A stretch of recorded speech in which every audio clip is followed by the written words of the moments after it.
invite me to this session. I think this is the third or fourth sessions that I have done, and it is always a great experience because when we are dealing with the matters, and most of the people, all the people who come here are RPs.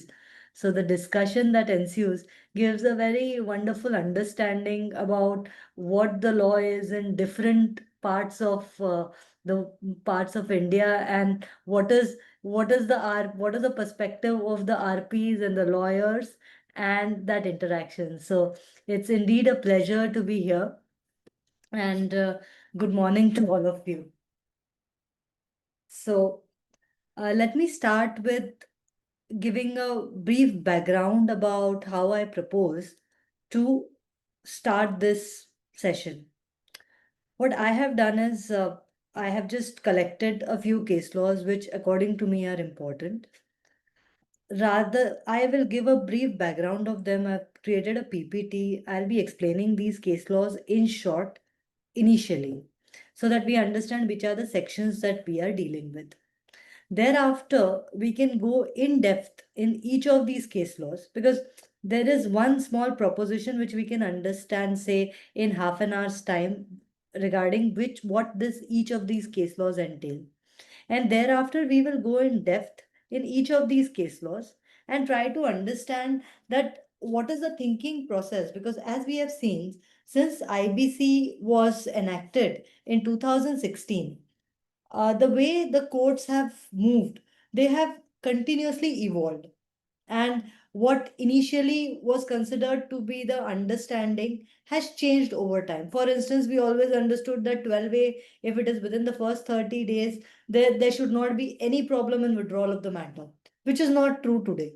So, therefore, whatever case laws we are seeing, we'll see that in that context, that currently they are the law of the land. They may change, but as on date, this is for the current CIRPs that are going on. This is what we will have to deal with. So, with this understanding, we will first take an overview of the case laws and the proposition that they have placed.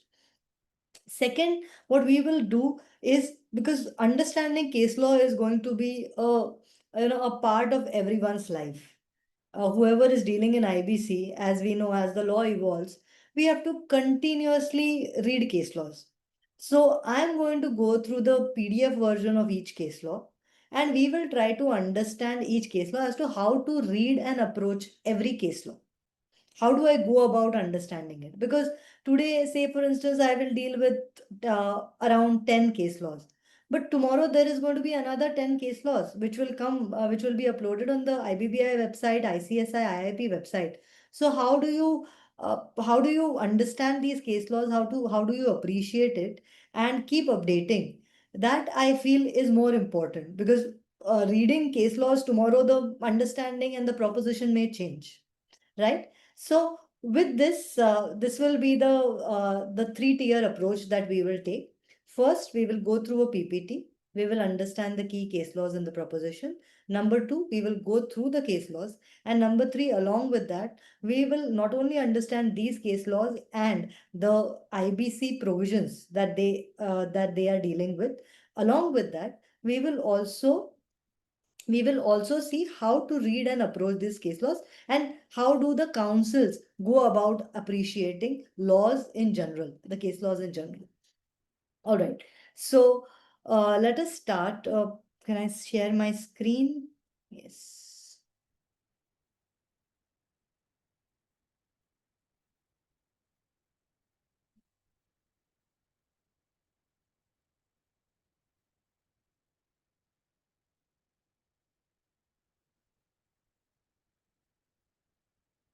Is my screen visible to all? Yes, ma'am. Yeah. All right. Thank you.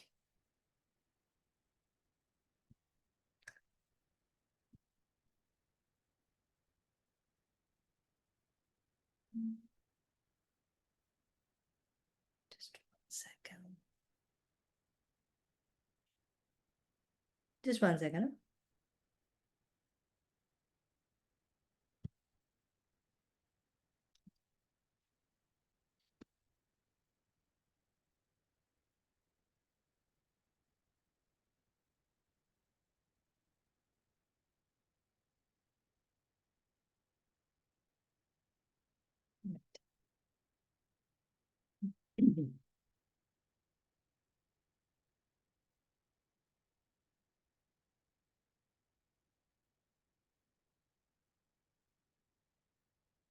Right.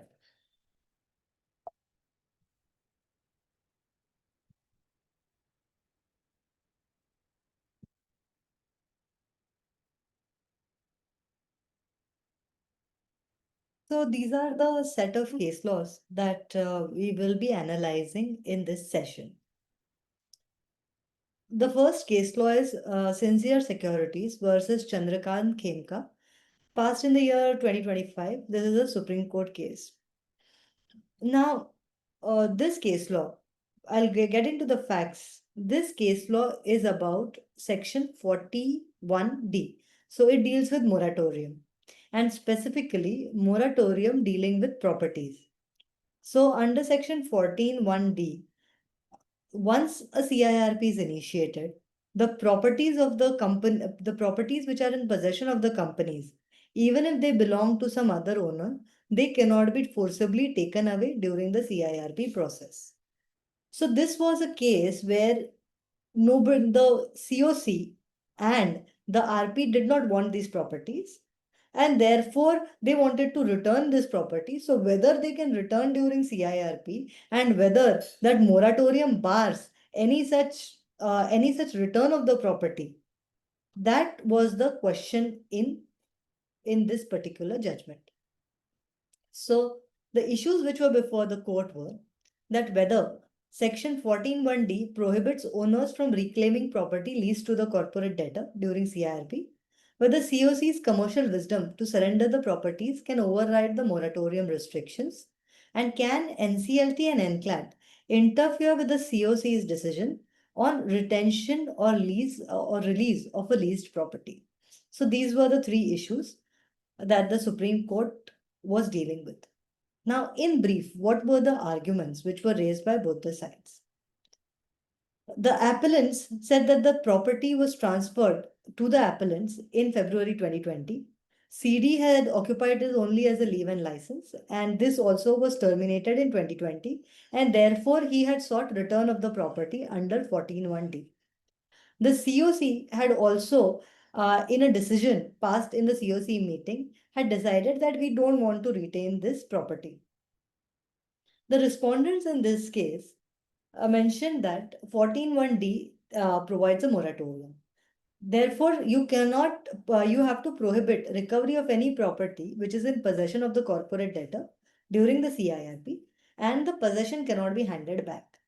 The premises are essential for the operations of corporate debtor. That was also one of the important submissions that were made. And the what he argues was the rent dues, whatever will be the rent dues, are CIRP claims. So therefore, whoever takes the company, those CIRP dues cannot be refused and they will be paid at some point of time. So the court's reasoning and judgment. What was the final judgment? Court said that you are entitled if the COC wants, the property can be returned. And what was the reasoning behind the court's decision was that 14(1)(d) protects corporate debtors' lawful possession. However, it cannot extend to the property where the title has already been transferred and the licenses have been terminated. COCs has an exclusive decision to decide whether they require the leased or licensed premises. NCLT and NCLAT cannot override the COC's commercial wisdom unless decisions are arbitrary or illegal. Since the resolution professional and COC have confirmed that the property was unnecessary and financially burdensome, moratorium protection was justified. So this was the reasoning. Now, let us understand this judgment in detail while we are dealing with the case law. But as of now, understand what is the proposition that if the COC decides that I do not want this property, this leave and license, I don't want it, I can return the property. And that during moratorium is not prevented. If the COC decides, the property can be released in favor of the owner of the property. And this is the significance, because what is the scope of 14(1)(d) has been explained. ownership right of third parties are excluded. It was always the case. But during CIRP also, there is a possibility that properties can be returned. And this has been something which has happened regularly now. But the affirmation of Supreme Court is good because it clarifies and stabilizes that law. For instance, I believe in future retail, many of the properties, the RP did not want those and those were returned. And that question in certain cases was there. So the fact that it can be returned if the COC permits is now settled. Now, the second case that we will be dealing with is KJ Vinod versus Registrar of NCLT. Now, this was a matter where the corporate debtor had filed an application himself. So this was a Section 10 petition. There, in a Section 10 petition, the insolvency professional who they wanted, the corporate debtor itself wanted, was mentioned. Once the NCLT order was passed, and I believe during the pendency of the Section 10, the the resolution professional was the nominated. Basically, they have to file a form 2 and inform that this is the resolution professional. So I believe many a times, based on the order and the facts, we understand that that resolution professional, the nomination was changed from time to time. So the NCLT, when it passed the final order under Section 10, admitting admitting the corporate debtor into CIRP, admitted the Section 10 petition, but changed the RP. So that was the question before the appeal, that whether when this particular Mr. KJ Vinod, who was the nominated IP in the Section 10 petition, when there was no disciplinary action going on against him, can the NCLT and can the NCLT unilaterally change the name of the resolution professional? And I believe this, though not many cases, but this has happened in a couple of cases, and we have seen this happening. So this is an important case law. Now, what was the proposition that was before the court? The proposition was whether NCLT can override corporate debtors' proposed IRP under Section 10 of IBC. Whether repeated changes in the recommendation of IRPs by the corporate debtor justifies NCLT appointed its own choice of IRP. And who was the statutory authority to substitute or replace an IRP? Is it the NCLT or the COC? So, arguments which were advanced by both the sides was the appellant claimed that Section 10(3)(b) and Section 62(2) of IBC make it mandatory for NCLT to appoint IRP proposed by the corporate debtor if there is no disciplinary proceedings that are pending. NCLT has no discretion under Section 7 and or under Section 10 cases. The only discretion is under Section 9 when the operational creditor files an application and does not mention the name of the IRP. So safeguard exists under Section 22 that if the COC is not happy, they can change the IRP who has been appointed. So there are necessary checks and balances in the IBC process itself.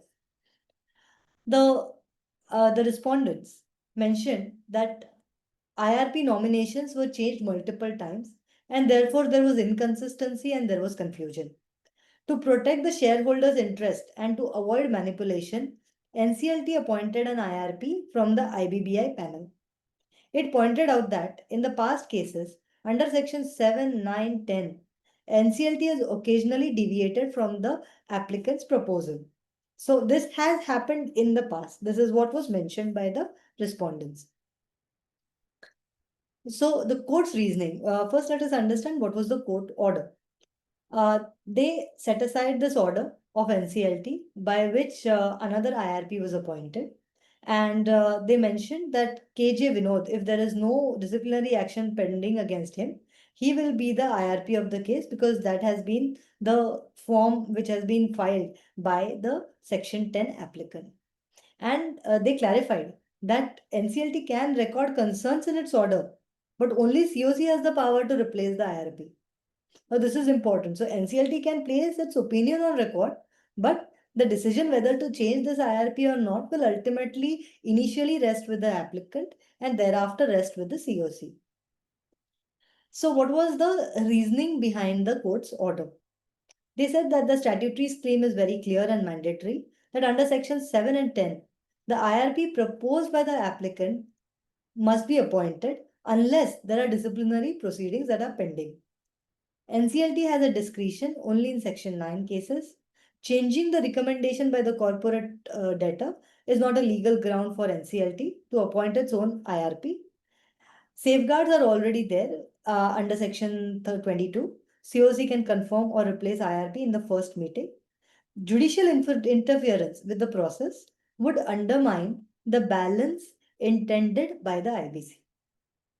So this was the reasoning behind passing this order.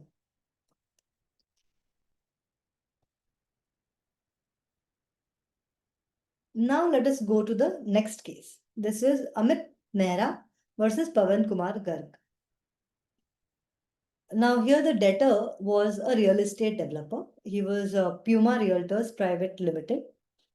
Now they had two projects, one of which was Ergo, IREO, Rise, Gardenia, Mohali. This case has been preferred by certain home buyers and has been decided by the Supreme Court. So, what was the issue before this matter? In brief, was that these home buyers had booked flats in 2010 and the buyer had executed the agreements in 2011. They had paid almost the entire amount. 60 lakhs was the consideration. They had paid 57.56 lakhs. So they had paid almost the entire consideration. The possession was supposed to be given in 2013, but that was not delivered. In 2018, a Section 7 proceedings was initiated, and appellant claimed that they had filed their claim initially in January 2019 by physically delivering the claim to an office of the company in Mohali. Then, in February 2020, they had resubmitted the claim via an email after the IRP claimed that he doesn't have necessary documentation, and he said, could you please resubmit, and whoever has not filed can also resubmit. So based on that request, the home buyers again submitted their claim. Now, this claim after its filing was verified, it was admitted, and it was placed in the list of creditors under list of financial creditors.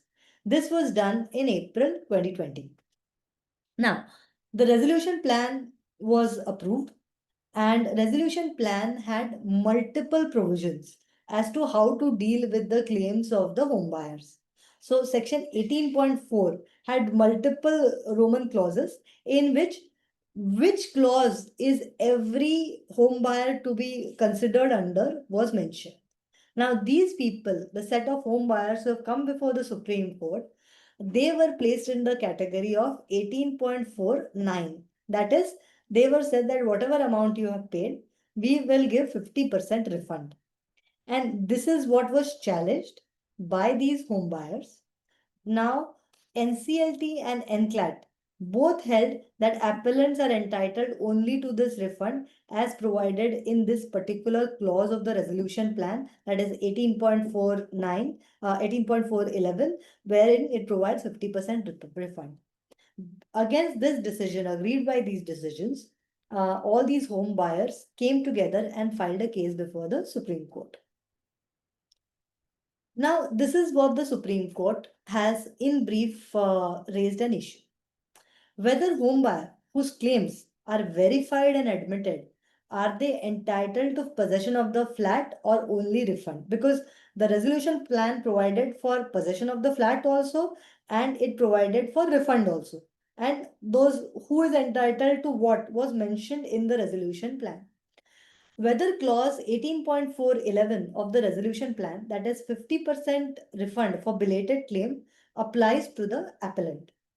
Whether the case falls instead under 18.46a, that is delivery of possession for verified claims. Can NCLT and NCLAT deny possession despite the claim being included in the list of financial creditors? So these were the four issues which were placed before the Supreme Court. Now let us see what was the argument in brief of both the parties.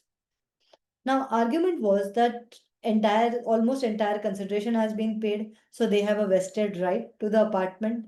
Their claim has been verified, has been admitted, is a part of the list of creditors, which was uploaded or which was available in April 2020. They said once we are verified, we fall under the previous category, which is entitled to possession, and not to the category where refund is mentioned. And they said it was RP who had invited us to resubmit the claim in February 2020. We had already filed our claim physically at our office in Mohali, so this filing cannot be treated as belated. They also mentioned that denial of possession, despite inclusion in the list of creditors, is unfair and it is contrary to the IBC. So, the claim not this was the basic submissions of the appellant, and we'll go into the details when we look at the case law. Now, what was the Madam, submission can of the RP response? invite the claim after 2 years? Because this case was admitted in 2018 and again he has invited claim in 2020.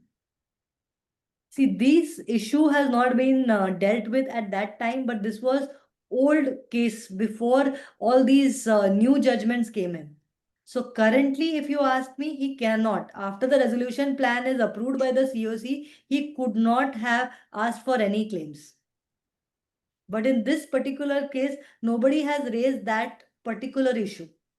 So we will deal with it. We will deal with the current law because this case law has to be seen in the light of law which was existing in 2020 and not as on date. So what did the respondents' case was that they claimed that the claim was not filed within the statutory timeline, and this is what my friend has mentioned, that the claim was not within the statutory timeline. The public announcement was made in 2018, and therefore you should not have admitted it. Then they claimed that the first valid submission was only on 7th February 2020, after COC had approved the resolution plan. Hence, it falls under the category of 18.411, that is belated claim, and only entitled to 50% refund.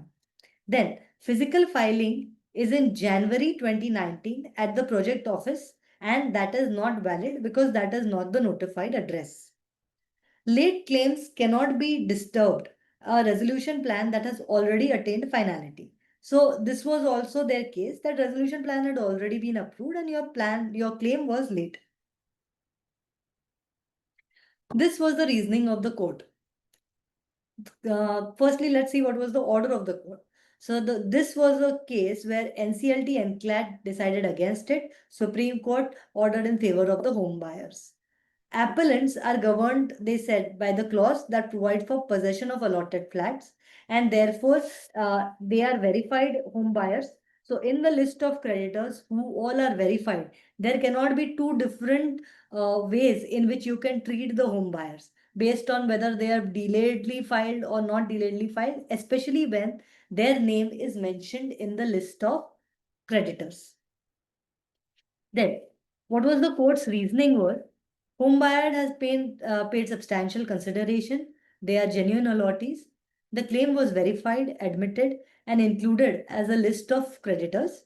Once the claim is admitted, it cannot be treated as a belated or a residual claim. And this clause applies only for unverified claim and not for belatedly verified claims. And resolution plan must uphold the rights of the home buyers. It cannot reduce them by partially refunding an amount. So do you want me to get into the claim related issues at this stage? Because I have a different PPT for that as to when you can file a claim, what are the timelines based on the current law, or should I deal with it at the time when I handle we have a detailed discussion on these cases? Anyone? All right, then I'll complete this and then we will move on to when should claims be filed, when should claims be admitted. That I have a separate PPT for that.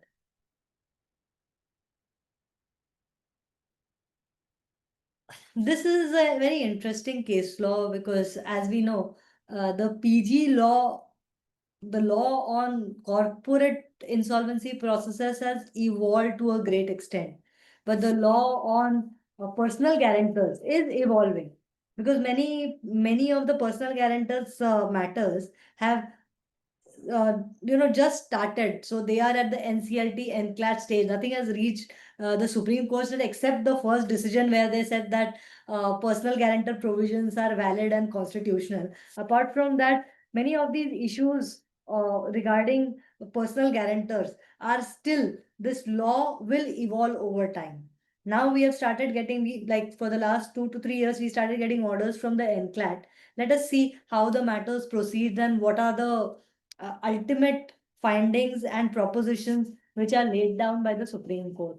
So, this is the order of NCLAT Chennai. NCLAT Chennai, in this matter, if I can give a brief, that BRG Energy had defaulted on the loan which was taken by Union of India and Shriram Finance. So, this Mrs. Mary was a personal guarantor to this loan. A personal insolvency was filed. So she herself approached under personal insolvency law under section 94. And she gave a repayment plan that was rejected by the creditors. The Hyderabad NCLT declared her as a bankrupt. Thereafter, NCLT ruled that SEBI's monetary penalty, that is fine, was an excluded debt. So if SEBI had penalized Mrs. Mary, she would not be able to avoid that liability just because of her bankruptcy. Even if after the bankruptcy, after 1 year, you get discharged of all debt. So even if you're discharged, still that fines which SEBI had imposed, those fines are excluded debt and you will have to make those payments. So this is the issue which came before the court. Ki whether SEBI's monetary penalty, whether it amounts to a fine under section 7915A of IBC. If yes, does it become an excluded debt outside the bankruptcy proceedings? And can a personal guarantor be freed from SEBI penalties through the bankruptcy discharge process? So here's what the arguments of both the parties were. Now, the appellant, who was the personal guarantor, claimed that the penalty which is imposed by SEBI is regulatory and the fine which is mentioned is by a court or a tribunal. So you cannot compare the two. They said bankruptcy should give a fresh start and it should cover all liabilities. If you are excluding the SEBI liability, that will be unfair and it would defeat the purpose of the IBC, which says that a person should get a fresh lease of life by the process of insolvency and bankruptcy. And they further showed the Telangana High Court ruling that said that IBC overrides the SEBI Act in recovery cases. Now, here was the argument of the respondent. So, respondent claimed that section 7915A, which is the definition clause and which speaks about excluded debts, it clearly excludes fines and penalties. SEBI's penalty, it says, is penal in nature and not a commercial debt, and it cannot be wiped out. Now, this is supported by the Supreme Court case in Saranga Agrawala that says excluded debts survive bankruptcy. Bankruptcy is for commercial debts and not to escape punitive or statutory obligations. Based on this, the court ultimately dismissed this appeal. The SEBI penalty was correctly treated as an excluded debt. The bankruptcy declaration does not wipe out SEBI liability. That was the final finding of this court. NCLT Hyderabad's finding was upheld in full. Now, what was the court's reasoning behind passing this decision? So court said that 7915A says liability to pay fine is imposed by a court or tribunal is an excluded debt and cannot be discharged in bankruptcy. SEBI's monetary penalty is penal and regulatory in nature, similar to a fine and not a commercial debt, so it falls outside the bankruptcy estate. Bankruptcy provides for relief for commercial and financial debt, not for statutory or punitive liabilities. Allowing discharge of the SEBI penalty would defeat the regulatory framework. So with this, what can be excluded, what cannot be excluded, like in CIRP process, there have been numerous decisions on what is an excluded asset, what can be excluded, what cannot be excluded. Similarly, in personal guarantor case, out of the liabilities, what liabilities goes by a person who is ultimately declared as a bankrupt or not. This is one of those cases. And we can rest assured that there will be several such cases trying to understand whether the liability is retained or whether the liability goes. So this may not be the final decision. We can see many more decisions on this point.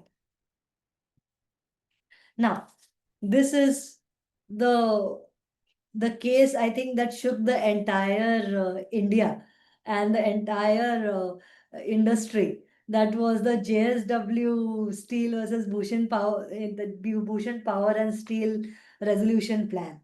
So this basic 2-3 slides which I have created is too small to completely deal with this case law. It is too big, and the decision as such has changed the landscape of the IBC process, according to me.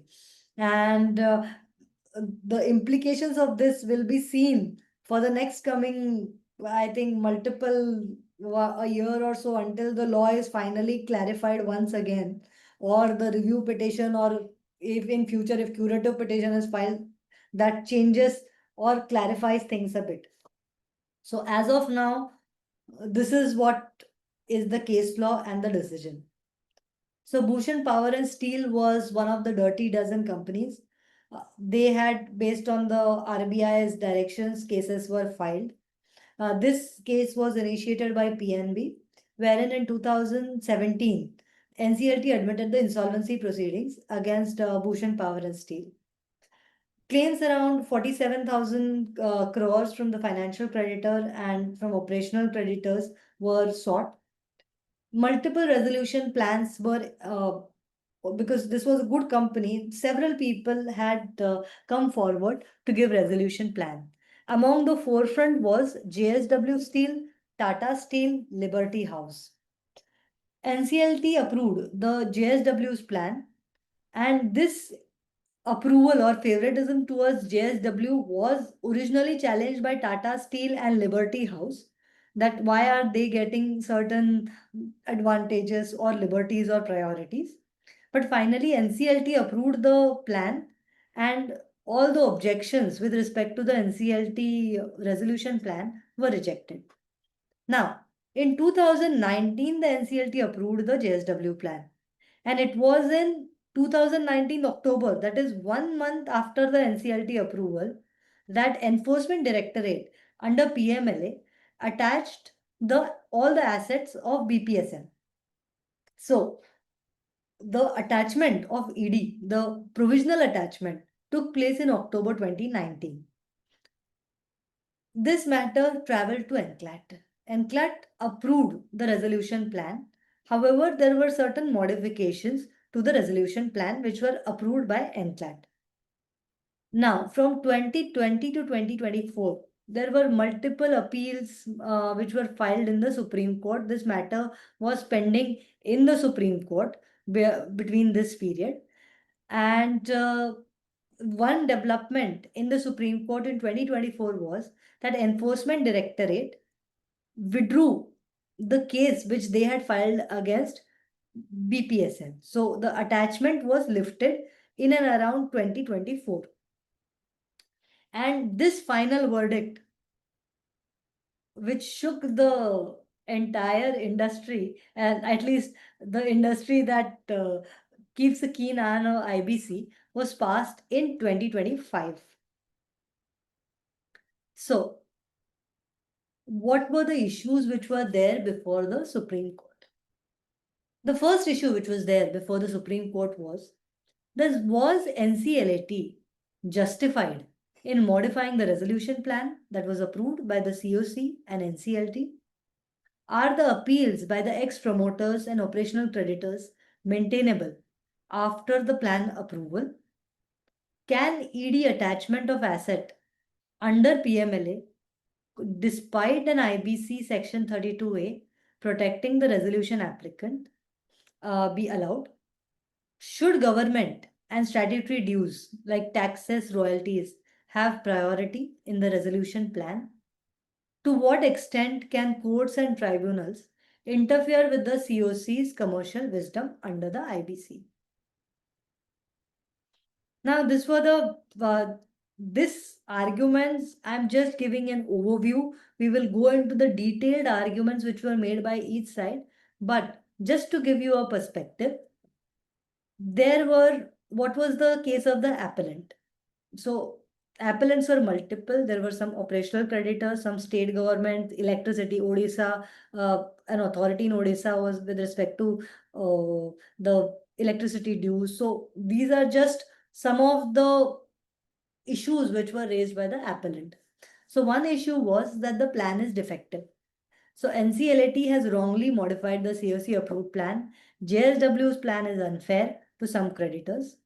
Operational creditors got negligible share, which is violating section 32B of the IBC. Odisha government, who was one of the appellants, said statutory dues must get priorities as per the rainbow paper judgment.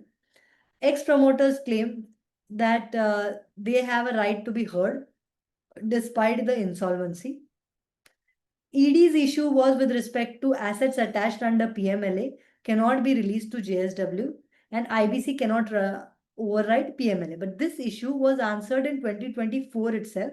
So this decision mentions certain ED related issues and the rights of NCLAT, but ED issue per se did not exist in 2025. This case only deals with power of NCLAT, which will affect the future decisions of NCLAT with respect to taking certain decisions against ED attachment. So, the respondent's argument in this matter was that COC's wisdom, commercial wisdom, is final. Courts cannot interfere. Then they mentioned that fair treatment, that the plan complied with section 30 and 31. Operational and statutory dues are operational debts. Ex-promoters are barred under section 29A of IBC, so they have no locus even to challenge the resolution plan. Government dues are not priority claims. They have to be treated like any other operational debt. ED issue, that is section 32A of IBC, protects asset post-resolution. PMLA attachments therefore must go. Implementation, JSW deposited 19,000 crores, which have shown their bona fides. Now, what was the decision of the Supreme Court in this JSW resolution plan matter? So they have Supreme Court upheld. I'm sorry, I think it dismissed the resolution plan. I think this is just thoughtful thinking on part of the person who has made the case law this for me. Supreme Court has rejected the resolution plan of the JSW and appeals of ex-promoter operational creditors. I think there's some mistake in this particular slide. So I'll just tell you what was the decision of the Supreme Court. So Supreme Court said that NCLAT cannot modify any resolution plan. They further said that JSW Steel's resolution plan cannot be approved. There have been delays in the process. Section 12, the timelines have not been followed. The resolution professional has not done his work regarding 29A. The JSW has not taken care of the timelines for payment of the plan under the resolution process, and therefore the resolution plan per se, the entire resolution plan was rejected and the company was sent for liquidation by virtue of this order which was passed in May 2025. The current status is that this liquidation proceeding has been stayed. There's a review petition which is pending. So we will deal with this entire case law because it's a 150-page case law. We'll just deal with this case law at the time when we look at the detailed case law.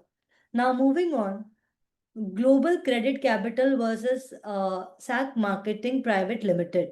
This was the 2024 Supreme Court decision.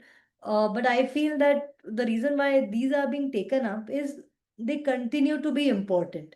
Some decisions continue to be important, and therefore, this case law has also been included as a part of today's case discussion. So, let us understand what exactly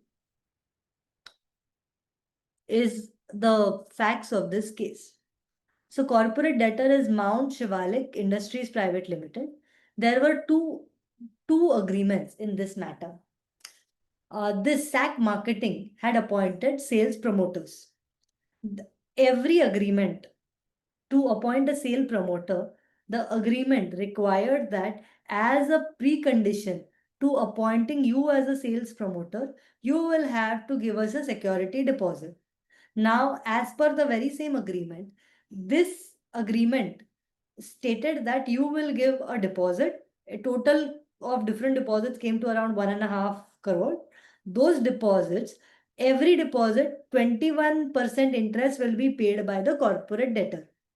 And what will be payable to you for the services was separately mentioned. So if you are a sales promoter, you will get such and such amount as your salary for the services. But as a precondition to being appointed as a sales promoter, you will give me this particular security deposit, which will carry an interest of 21%. So they claim that we are an operational. So there was a question whether this is an operational predator or a financial predator. Firstly, in this particular matter, the first claim which was filed by the company was they filed a case saying that we are an operational predator. Then they realized no, as operational predator, I won't get anything. They again read up the law and they filed a fresh claim. They withdrew this claim, which they filed as an operational predator, and they filed a fresh claim as a financial predator. Now, when they filed the fresh claim as a financial creditor, the RP rejected it, the NCLAT rejected it, the NCLAT reversed this decision and they said yes, if there is a security deposit which carries an interest rate, Section 5(8), the test under 5(8) is fulfilled and therefore you are a financial creditor. Against this, an appeal was filed, and this is what the issues before the court were: that whether the amounts deposited as security deposit under 2014 and 2015 agreements, whether they are to be treated as a financial debt under section 5(8) of the IBC. The second issue was whether such amounts can only be considered as an operational debt linked to service contracts. And third, whether security deposits which carry a 21% interest have the commercial effect of borrowing, and whether they can be included under section 5(8)(f) of IBC, which is a catch-all provision for any debt which is not otherwise covered between 5(8)(a) to E. So these were the arguments of both the sides. The appellants claim that this is only a service contract, you are being appointed as a sales promoter, and this deposit is only a condition for this appointment. There is no intention to raise any finance. The money was only not a financial facility. Just because we are charging an interest, that doesn't mean that this is a financial debt.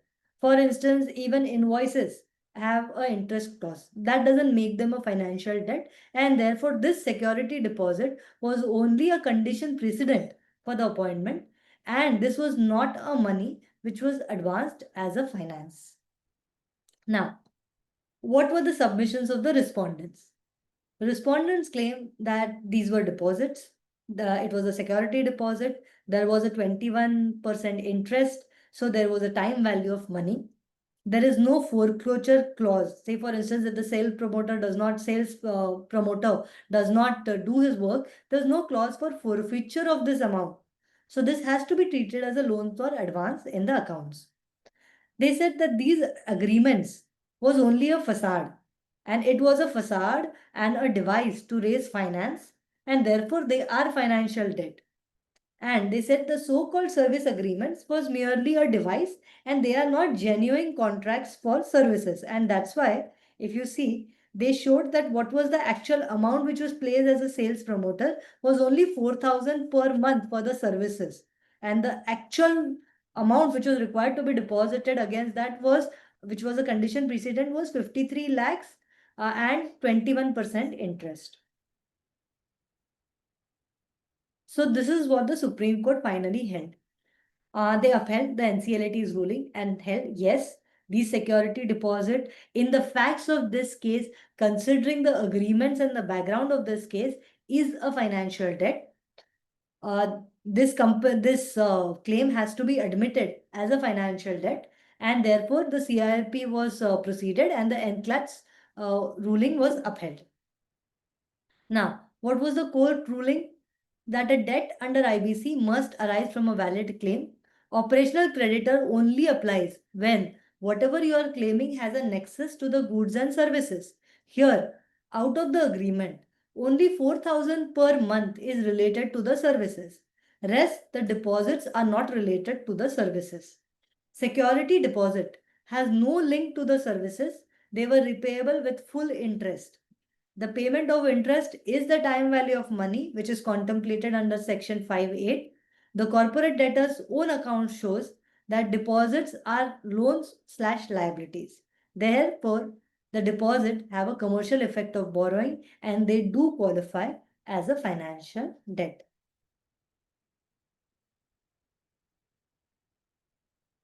Now, the next judgment that we are dealing with is BRS Ventures Investment versus Shrey Infrastructure Finance Limited. Now, this judgment is a very interesting read because the kind of perspective and the kind of arguments that were advanced were extremely interesting. So, let me just, before I get into this judgment, let me just tell you the proposition. So, uh, let me talk about three people: Mr. A, Mr. B, Mr. C. So Mr. A takes a loan, Mr. B gives the corporate guarantee, and Mr. C is the creditor. So A is the principal debtor, B is the guarantor, and C is the creditor. So now when A takes a loan, this company can go against this C, that is the creditor can go against A or B. Now, creditor decided that I will go against the guarantor first, that is a bigger fish, so I will go against the guarantor first. They went against the guarantor, they filed their claim, say 100 crore claim they filed. Against that 100 crore claim, they say through the resolution got 50 crores. Now, for the balance 50 crores, they filed a case against the principal debtor, that is A. Principal debtor said that you have filed against the guarantor. So you have got the money from the guarantor. So whatever are the, so now it is the guarantor who can file a case against A for the 100 crores and not the financial creditor. Because once your payment is made, even if you claim the entire 100 crores, though you may or may not have got it, you have asked for the 100 crores from the guarantor. So now guarantor, there is a law of subrogation that says that if the guarantor pays money, he can recover that from the company who is the principal debtor. So he says now it is this company, this is guarantor who can file a case against me. You as the company, as the creditor, cannot file a case against me. Even if your amount is partly paid, you have claimed the entire amount, and that part payment is because it is an involuntary process of haircut because of which you have not been paid. That doesn't mean that the guarantor didn't want to pay you. So such kind of a argument was raised, but it was an interesting argument which was raised on the basis of subrogation and the right of financial creditor coming to an end on the basis of subrogation. So what were the facts of this case? So Shrey gave a 100 crore loan to Gujarat Hydrocarbon, which was a subsidiary of ACIL. Assam company was a Kolkata-based company.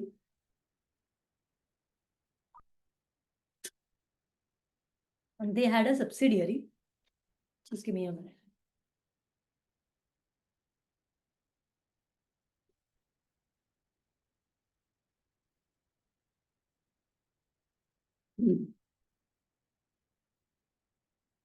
So the brief facts of this case were that Shrey gave a 100 crore loan to Gujarat Hydrocarbon. Gujarat Hydrocarbon was a subsidiary of ACIL. So ACIL had given their corporate guarantee for the purpose of this loan. The loan was not repaid and the guarantee was invoked. So the lender decided to go against ACIL first. So CIRP of ACIL was admitted. Shrey's claim was for 241 crore. This was partly settled under the resolution plan. So out of 241 crore, they got around 38 crore. Then in 2020, Shrey filed a fresh Section 7 petition. Now they went against the principal borrower. So principal borrower, they went for the balance of 14.1428 crores. NCLT admitted the CIRP against Gujarat Hydrocarbon. NCLAT also admitted it, and therefore they went and filed a appeal in the Supreme Court. Now, Supreme Court also dismissed this appeal and held that the liability of borrower was not extinguished. Now, whether Shrey's application under Section 7 of IBC against Gujarat Hydrocarbon principal borrower was barred since its claim has been partly settled in ACIL CIRP. So the issue before the court was that now is a Section 7 petition possible against the principal borrower when the corporate guarantor, who is ACIL, has partly settled the dues. That is number one. Number two is whether second Section 7 petition for the same debt is maintainable when CIRP of the corporate debtor has already been completed and dues settled. The second proposition has already been decided by multiple case laws that yes, you can go against the principal debtor and the corporate guarantor too. But this first issue was something which was an interesting issue to be considered.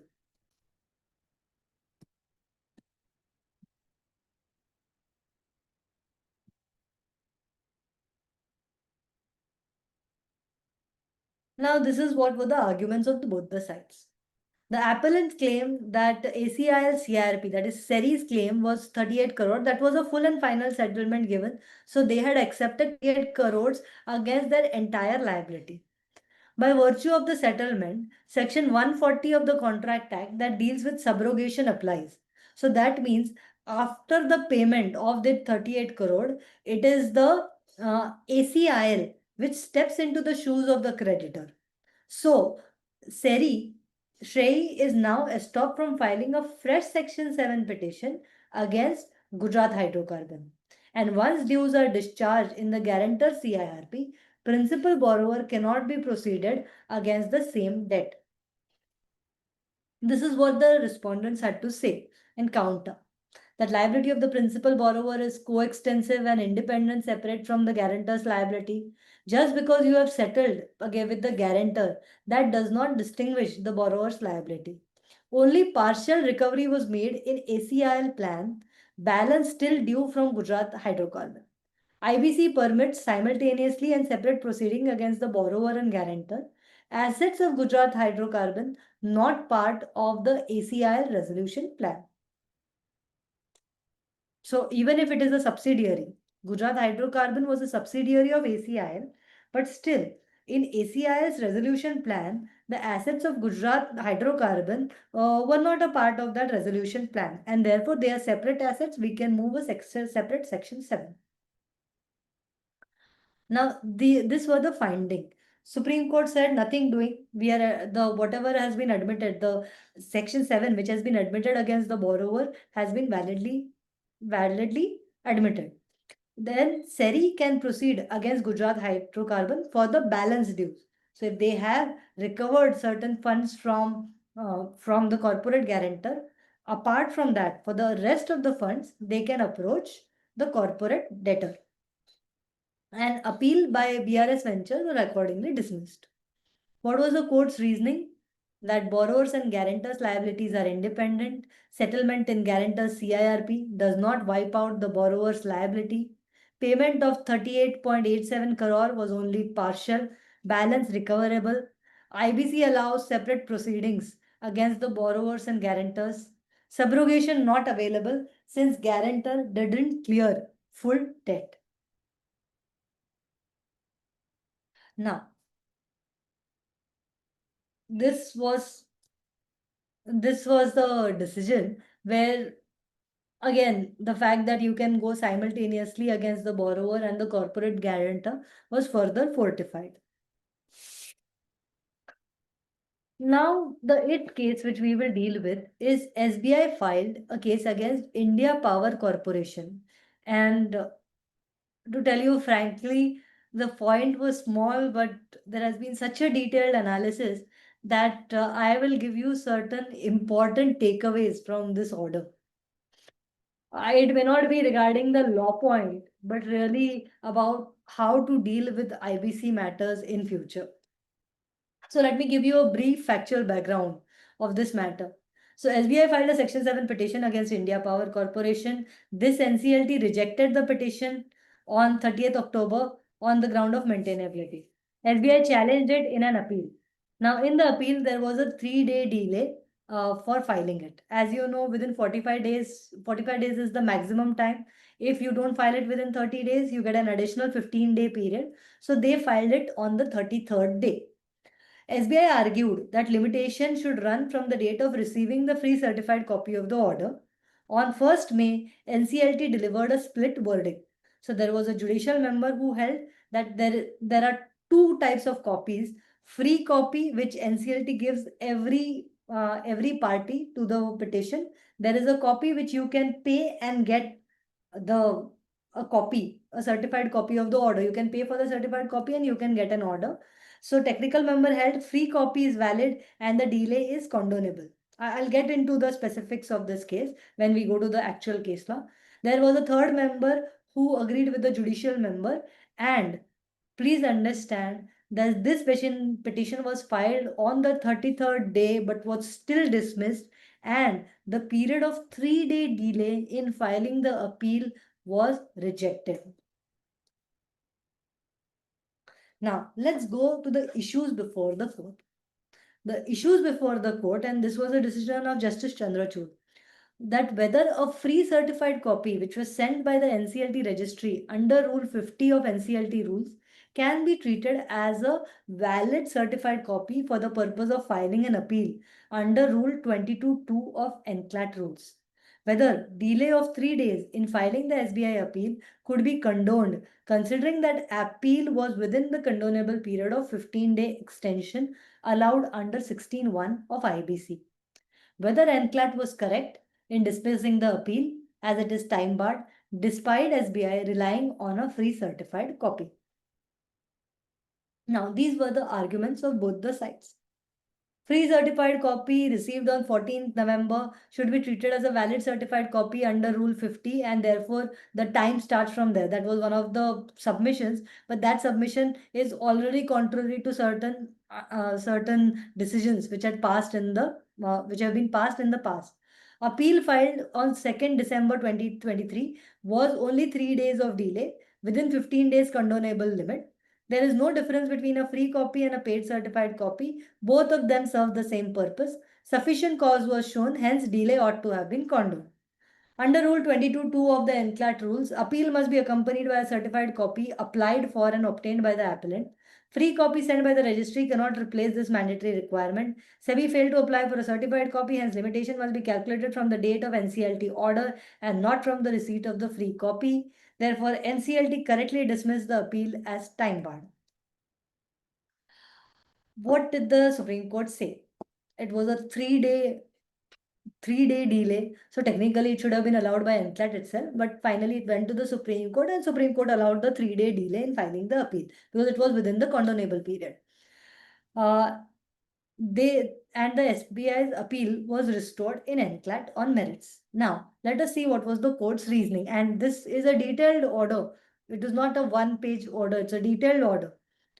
Both the free copies and paid certified copies are valid certified copies. Rule 22(2) of NCLAT rules only requires a certified copy. It does not distinguish between the copy, whether the copy is free or paid. SBI receives free copy on 14 December, files an appeal on 2nd December. This was only 3 days beyond the 30-day time limit. It was well within the 15-day condonable limit. Sufficient cause was shown, and therefore NCLT LAT should have condoned the delay. The earlier precedent of V. Nagarajan's case dealt with different facts and issues, and it does not bar reliance on free copies here. So these were the set of decisions. Now let us start with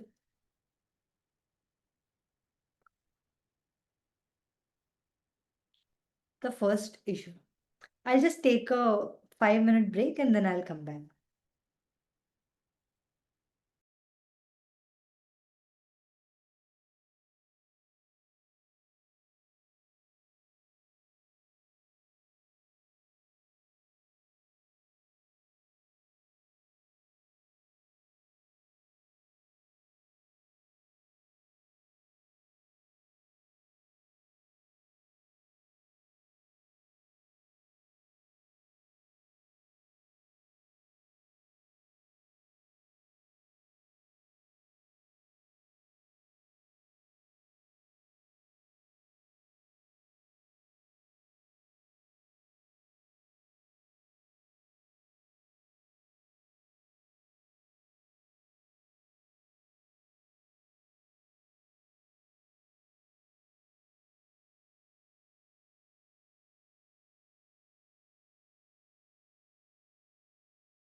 Yes. Just one more minute. I'm just trying to locate that order.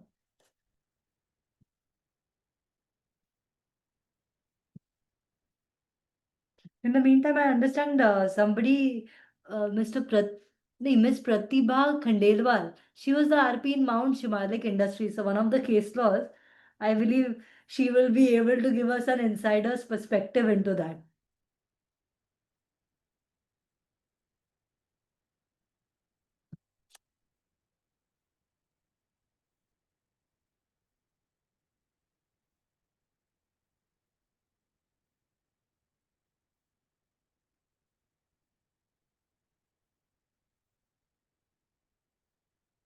Yes.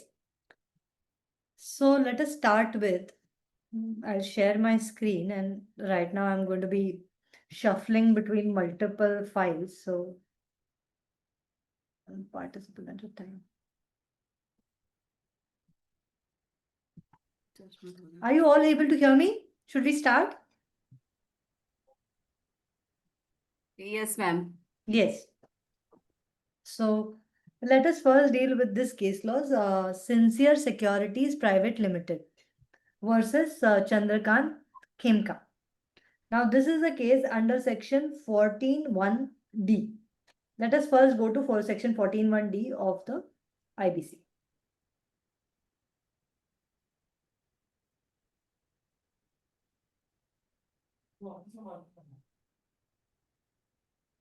अभी तो case wise ले लिया है I didn't get it. What did you say?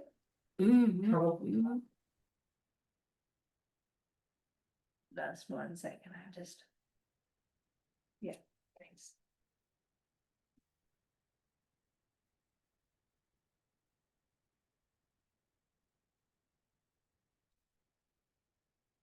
Now, all of you can put in your perspectives. I just initially wanted to give a global perspective before we get into the matter. Now, before we get into this particular Khemka judgment, we will understand section 14 of moratorium. Section 14,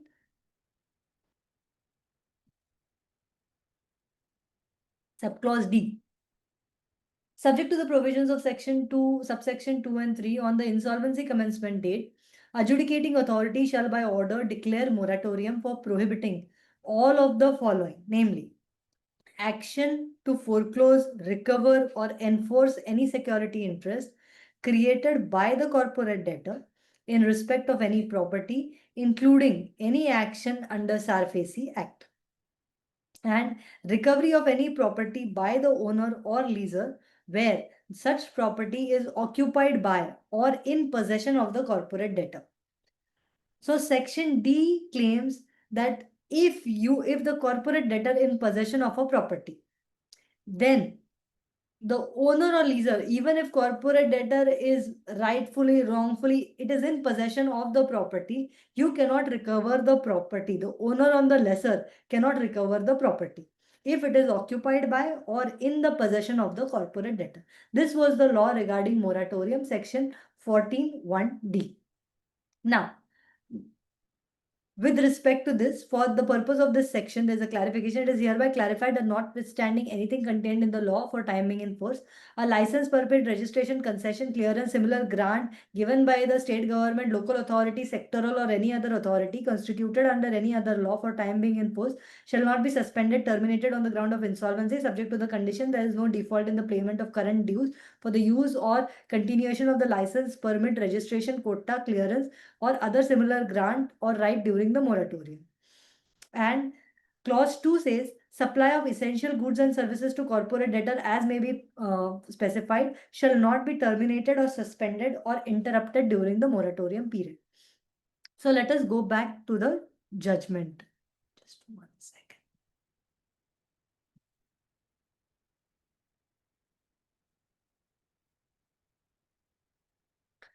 So in light of this, let us understand what has been happening in multiple CIRPs. In multiple CIRPs currently, for instance, if a corporate debtor has a leave and license property, that leave and license property before CIRP was being used, during CIRP, if it is used, that amount will become a CIRP due. So that amount is payable. So for instance, if you are using a property during CIRP, you will have to pay for that property, right? So for instance, if there is a company which is having multiple shops in multiple malls, before CIRP, if there were license fees which were payable for the shops which are being used by the corporate debtor, they will have to file, the owner of this premises will have to file a claim. However, if during CIRP you are using these shops, you will have to pay for the rent of these shops as a part of the CIRP dues. And there have been multiple cases where people have mentioned that it is used during CIRP. So during CIRP, if you are using an asset, you will have to pay for the same. There have been multiple cases regarding that, and several times court has held that yes, if during CIRP you're using an asset, you need to pay for it. So one set of cases is these, where the corporate debtor says, yes, I want these properties, they are necessary for the purpose of continuing the business of the company, and therefore I'm going to retain them, and during CIRP I will pay them. If you don't pay them, they can go to NCLT and ask for the money. This is uh, scenario number one. Scenario number two is company is not using the property. And there have been, I think, SK Wheels judgment, you should see there have been a lot of back and forth in that matter in Bombay. There had been cases where company was not using the property, still retaining the property. The owner was saying, if a company is not using the property, return it back to me. And the company was saying, no, we don't want to give the property. And that is where the tussle between the parties went to NCLT. And in these cases, it depends what the court says. The third kind of cases, in this case, if the corporate debtor wants, then it is possible that the court may say that no, continue with the possession of the property, but you will have to pay for it. If they don't pay, maybe the court can take a stand that you pay within a timeline or something. The third type of this case, which was there, it was a unique type of case. In this case, the leave and license was terminated, so he was in possession, maybe not valid possession, but the corporate debtor was in possession. But the banker said, we don't want to keep this premises. The RP also said, the company doesn't need this premises. The owner of the premises was asking that please return my property. It was only one of the this Mr. Chandrakant Khemka, who said that no, the property should continue because there is a moratorium in the property. This was the background in which this particular decision was passed, and it is not surprising. This decision goes on the understanding which has been developed in the last 8 years, where in the last 9 years of the IBC, that if the corporate debtor requires an asset, that asset will continue with it. If the corporate debtor requires that asset which is being used, they will also have to pay for that asset.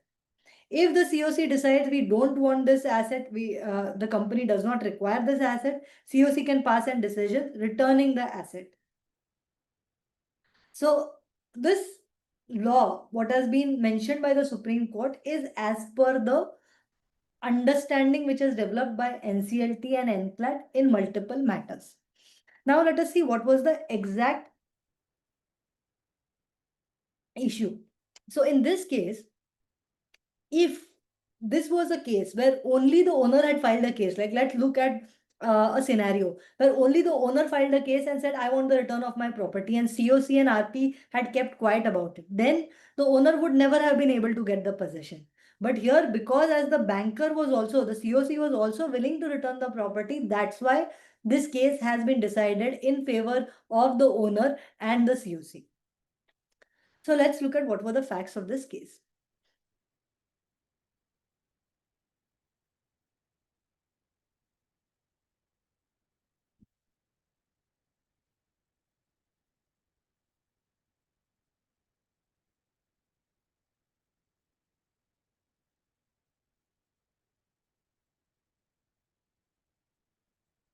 Here.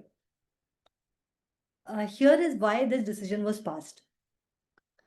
Lastly, we note that 14(1)(d) states that once adjudicating authority by order declares a moratorium, it would prohibit, among other acts, the recovery of any property by the owner or lessor where such property is occupied or in possession of the corporate debtor. In the case on hand, the chronology of event is very important. In the first meeting, which was held by the COC decided on the issue or whether you want to retain the ground floor of White House. RP was asked to visit the premises and decide whether they required to hold on to this premises and spend such a large amount of on rentals. In the third meeting, COC decided that it is not feasible, the rentals are too high, and only 8 to 10 members are working there, and the revenue which is generated is not sufficient to pay the lease or license rentals. And therefore the COC took a decision, and this is important, on the COC took a decision that we do not want to retain this property. So for the RPs, if you want to return a property, better to get a COC decision to that effect, that we do not require the said premises, and therefore this is too much of an amount that is being spent, and therefore we want to return it. Now, it was thereafter that the appellant filed an interlocutory application before NCLT, praying for a decision to deliver the possession of the subject property to them. So the applicants are the owners of the premises. So here on one hand, White House, the ground floor of White House, whether to keep it or not, was being decided by the COC. On the other hand, the owners of these premises also filed an application in NCLT saying that we want the return of this property. So this case, as the court has made, is not a simple case of the owner of the property seeking recovery of possession, which is barred under section 14(1)(t). This is not a simple case of recovery of possession, and therefore that bar under 14(1)(d) in this particular case should not be considered. So, on the other hand, as already noted herein above, it was the COC and the resolution plan who were and still are desirous of returning the property in question, keeping in mind the adverse financial implications of retaining the same. Therefore, it appears that it is only Chandrakant Khemka, who is respondent number 1, who is not, he is personally not ready to bear the expenditure which is going to be incurred if you continue with the property, but he wants to retain the property for some undisclosed and extraneous reason.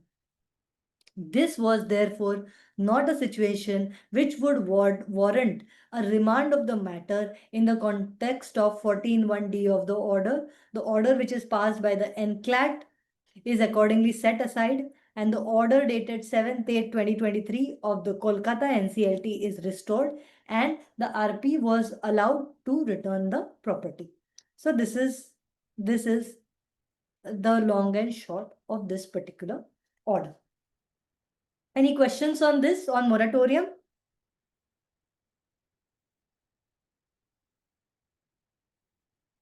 Has anybody faced anything different or such kind of a scenario?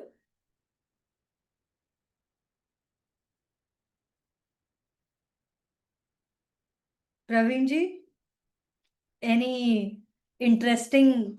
I had faced something not similar, but I had an oxygen tank in one of the company where at Okay. Goa, Haha. and during the COVID, it was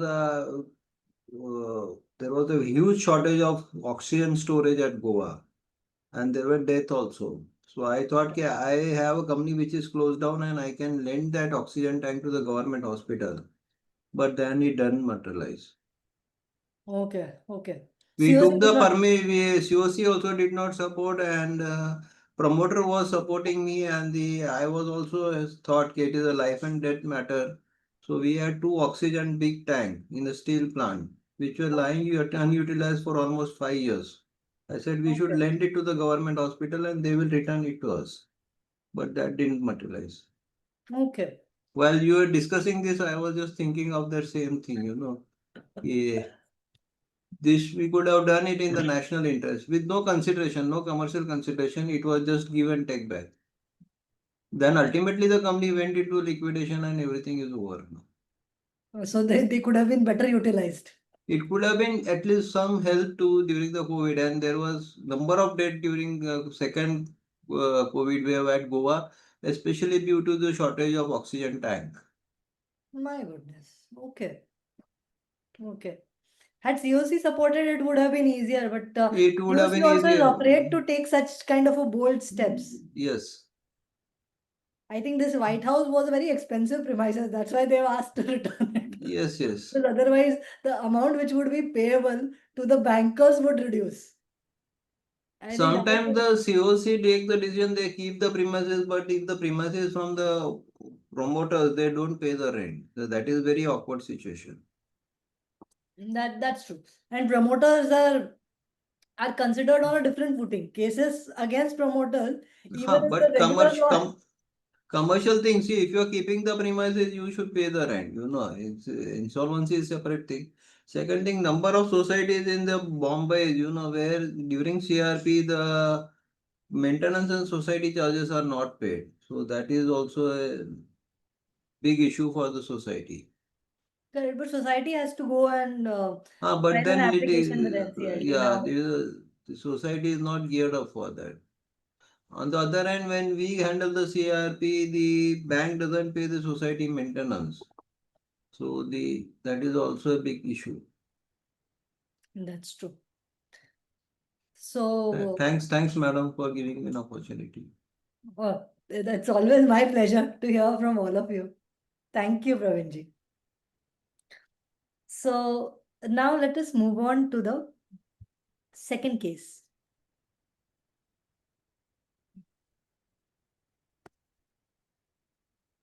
Which was our second case? Vinod.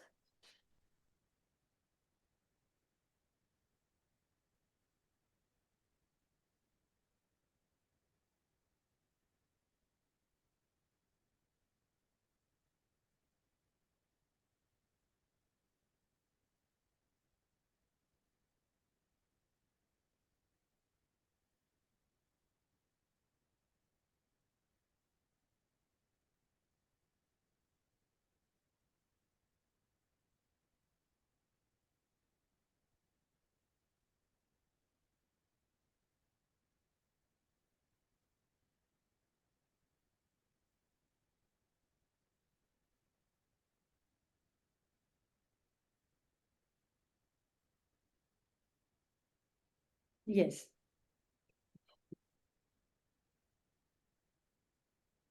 So this is a case of KJ Vinod, the one that we had seen. This one, Registrar of Company.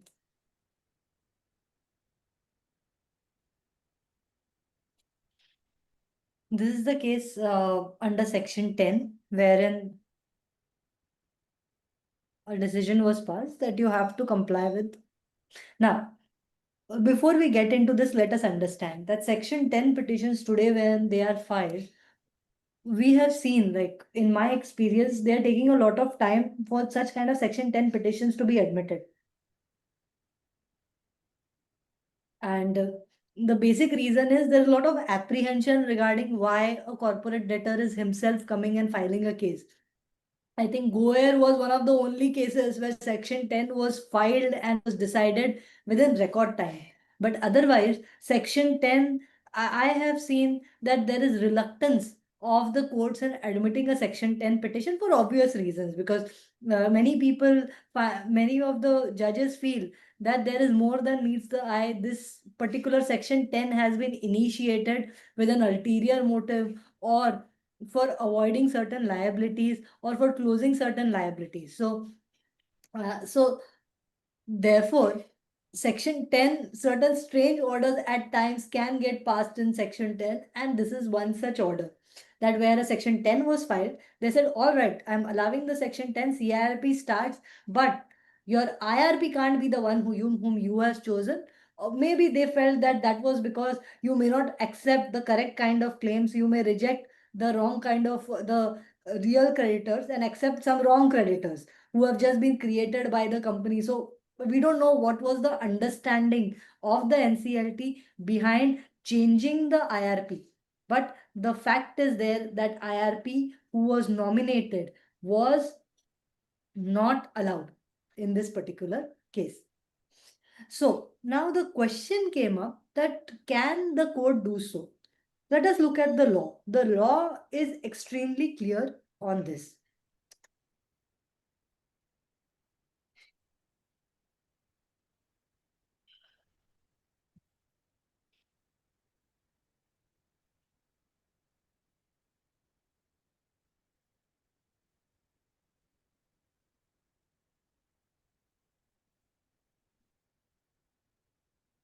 In a Section 7 petition, you have to mention who is going to be your IRP. Even in a section, first we will see that.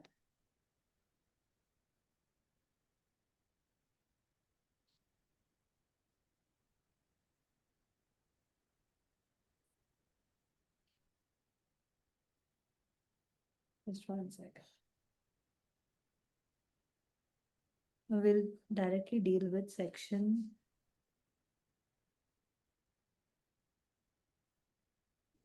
So, with respect to section 10, I'm just keeping section 10 open. So, section 7, section 9, section 10. Section 7, you have to nominate an IRP and file form 2 to be entitled to file a section 7. It is a mandatory requirement. Section 9, as an operational creditor, you may or may not nominate an IRP as a precondition to initiating a petition under section 9. Then there is section 10. Even in section 10, without nominating an IRP, you cannot file a section 10 petition. So this is the law. Section 7, you have to say that this is the IRP I am appointing. In section 9, it is optional. You may or may not choose an IRP. And in section 10 petition, you have to choose a IRP whom you want appointed. So in this particular case, the adjudicating authority has to pass a decision whether to admit or reject. If they admit, if it is complete, and if no disciplinary action is pending against the proposed resolution professional, you will appoint the same RP who has been nominated under the section 7. The only cases where you can't appoint that RP is where disciplinary action is not pending against them. But please understand, multiple things are seen by the court.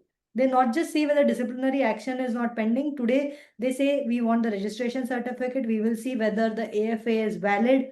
There are sometimes they have certain apprehensions which they mention in the open court. It may not come in the order, but they sometimes say that there are some apprehensions regarding certain conduct of certain RPs. In the open court, they say, and generally parties just change the form too. That has also happened in certain cases. So in other cases, they give an undertaking. Like in one of the matters, we gave an undertaking that we don't mind if any RP is selected.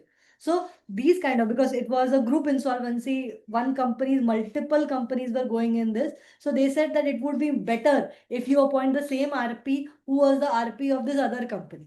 So in that cases, the applicant had no objection. He mentioned that I have no objection. So it was allowed. So this case is not something which in other cases has not happened. Just that all others have not gone ahead and challenged the matter to the Supreme Court stage.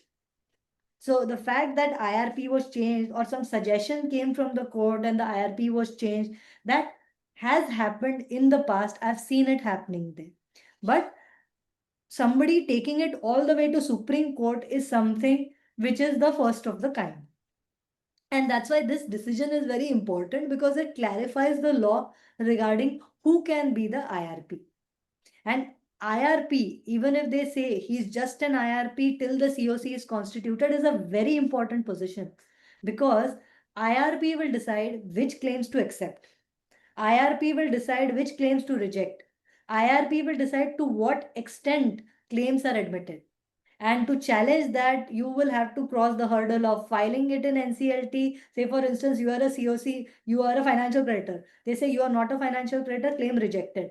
So to come on the COC, you will have to file an appeal in NCLT. That appeal, they will get time to file a reply. Then a reply will be filed. Then the matter will be decided by NCLT. There can be a challenge and stay in NCLAT. The stay will be vacated, and finally NCLAT will pass an order, and then there is a possibility that you get on the COC. So IRP, though he is just for collating and completing the list of creditors and holding a COC meeting, is a very crucial component in the CIRP process. And therefore, the court, the NCLT felt that though the section 10 should be admitted, we should change the IRP, because if the IRP is of the corporate debtor, he will get a hold on the CIRP process, which may affect the ultimate set of creditors. So the reasoning and the logic of NCLT was not bad, but law is law, as we have seen. Sometimes it goes in your favor, sometimes it doesn't go in your favor. So in this particular case, the court said, the Supreme Court held that when the law is so clear and it mentions that you have to appoint the same IRP, whatever be the consequences, you cannot change a law which is set in stone in the IBC law. It is not a regulation, it is an act, and the act provides that you have to appoint the same person. So you cannot change this. And this is what the law ultimately has mentioned. And this is very important from that perspective. Now, with respect to liquidation, as many people know, that liquidator is changed. So whether this particular Supreme Court ruling, the ratio can be used there or not, I'm not getting into that, but this is a food for thought for all of you.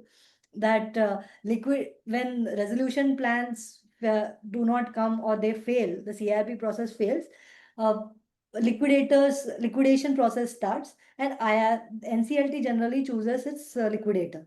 Whether that can be done, cannot be done, the liquidator, they change the liquidator. When that can be done, cannot be done, is a subject matter of another day. But whether this ruling can be used in that context is something you can look at. Okay. So with this, we complete our second case law. Madam, that was based on the IBBI letter which had written to IBBI the circular, but see, IBBI circular versus the act. If somebody challenges, perhaps Hmm. that is something now that can come up. Hmm. That was what I'm saying. So I'm not saying that because there's a circular, that's why that is being followed. But whether it is contrary to the act, whether that should not have that circular should or should not be followed, all these things are currently not an issue. But tomorrow, some liquidator or some IRP can raise this as an issue. That is all that I'm saying. So,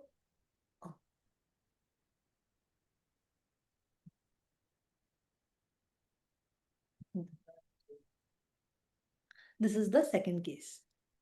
And these are the important sections in this. Section 7, Section 9, Section 10, Section 16(2), that says that NCLT shall appoint the IRP unless disciplinary proceedings are pending. Then there is Section 22 that deals with COC and their power to replace the RP. And 27 regarding COC's the power of COC regarding holding a first meeting by the IRP, and thereafter COC takes over, and 27 regarding replacement of RP. There are cases where the liquidator wants to come out, but then nobody's taking any action.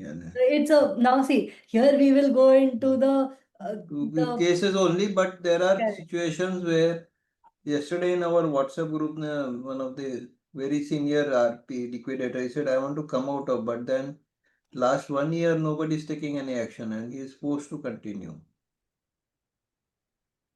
That has happened in many cases, that ultimately you find that there is nothing in the company, whatever is mentioned, it's not really true. The balance sheet is not showing that matter is ultimately there's absolutely nothing in the company, but still you have to continue with the process. And those who are above 70, they for just one assignment to continue the office also become difficult. To keep a staff for one, because no fresh assignment will come to them. But whatever is there is to continue. But to continue that, the what is the fees received is expenses are more than the fees received. So they are not, and why to continue for one case? So they want to come out, so it is coming out is also become a difficult. Correct. So this case is the complete opposite of that, where they want to be in the company. And the other cases, there are several such where RPs, IRPs, liquidators file an application for discharge saying that discharge me from this matter. But ultimately the court says that Baba, when you have taken an assignment, you have to see it through the end. You can't leave it midway. So such cases have also the courts have taken, and many a times then court becomes a little harsh saying that we will file an application in IBBI, and then the RP has no choice but to continue. But some solution, I think, this amendment as such has not yet passed, but some kind of action in such kind of cases where bankers are not paying, nobody is paying the fees.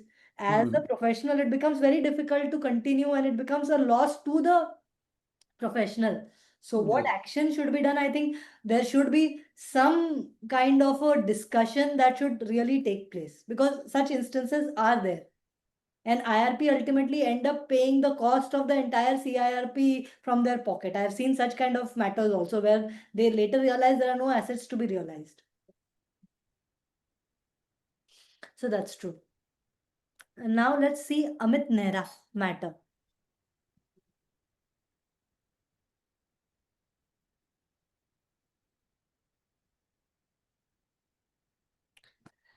Now, before I get into this Amit Nehra matter, Amit Nehra, please understand that NCLT and NCLAT has dismissed the matter, but Supreme Court has upheld this matter. And somewhere, because they were home buyers and because they were genuine home buyers, that has flipped the order in their favor. There are many a times what we do is we go by the strict interpretation, and that's why I told you that in Supreme Court there have been certain judges in the past in the IBC cases we have seen they have strictly seen what is the law. There have been other set of orders where on humanitarian ground Supreme Court has considered certain cases. So when it comes to home buyers, many a times, and this is not the first case, but many a times a humanitarian perspective has been taken and a little leeway has been given by some courts. Even yesterday, in NCLT Mumbai, there was a home buyers association who filed the case. That matter came up in one of the courts for admission of the Section 7 petition filed by the home buyers. Now, the question which was raised by the judge was that this is an association of home buyers who has filed it. Where is the provision in law that an association of home buyers can file a case? One home buyer can represent and take authority from other home buyers to file the petition. No difficulty there. But association has no authority. So when such kind of issues were raised, they tried to show certain decisions of NCLT where other association had filed and their section 7 was admitted. But ultimately, rather than dismissing the case, the court also said that you get us authorities from each individual home buyer, and then perhaps we can consider an issue notice in this case. So as I said, that when you're looking at a matter and deciding what will be the possible decision of the court, you also have to see whether there is a human angle, whether there is a whether such kind of issues of home buyers or somewhere where humanitarian treatment is required, such kind of matters are there, because that, especially in higher courts, can flip the decision, because ultimately it is a strategic decision that you have to take when you are the IRP and RP of a company. Whatever decision pass, they will affect you and questions will be raised against you. So that kind of understanding of your COC and trying to make them understand certain things has to be done before certain decisions and final hearings take place. So let's see what has happened in this Amit Nehra matter. Amit Nehra, the corporate debtor was a real estate company, Puma Realtors Private Limited. It was a Ergo Group company. Now, Ergo Group company had certain projects in Punjab. Sorry. They had two projects, out of which one project was Irio Rice Gardenia project, which was situated in Mohali. They had a project office in Mohali. Now, 2010, these agreements were entered into. 2011, binding agreements were entered into. Monies, almost most of the monies was paid. NCLT admitted the matter in 2018. So, firstly, this issue, ki baba, it's a 2010 or 11 agreement, whether there is an issue of limitation or not, that has been decided in multiple cases that there is no such issue of limitation. As long as that agreement exists and you are liable to give them a house, till that time, that issue of limitation is not there with respect to these agreements, which are like 2010 agreements, which home buyers sometimes file a case sometimes in 2018 or till today 2025 also. We have cases where in 2011 agreements have been signed and the houses have still not been given. So issue of limitation is not there with respect to such kind of matters. Now, let us look at the claim. Claim related filing is different. I am talking about the actual home buyer and whether his claim is barred by limitation. So, those claims are not barred by limitation as per multiple decisions of NCLAT and other courts. Now, the NCLT admitted the matter in October 2018. When October 2018 they did the public announcement. They said that if you are a financial creditor, you have to file the documents in a manner provided under the law. What is provided under the law? I've just created a small presentation. Claims by financial creditors and claims by operational creditors. Just see this. A claim by operational creditors. A person claiming to be an operational creditor other than a workman or employee of the corporate debtor shall submit a claim with proof to interim resolution professional by post or by electronic means in Form B of Schedule 1. So an operational creditor can send it by post or by electronic means. Now let us look at the CIRP regulations with respect to financial creditors. Claim by financial creditor. A person claiming to be a financial creditor other than financial creditor belonging to a class can submit a claim to the insolvency professional in electronic form in Form C. So, financial creditors are required to submit their forms in. Second, I'll open the entire CIRP regulations.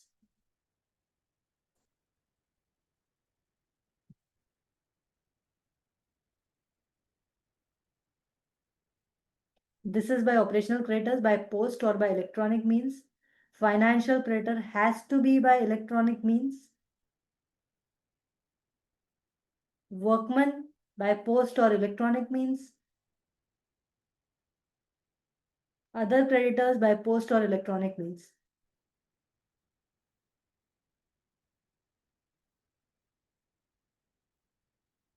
And a person claiming to be a creditor in a class shall submit the proof with interim resolution professional in electronic form.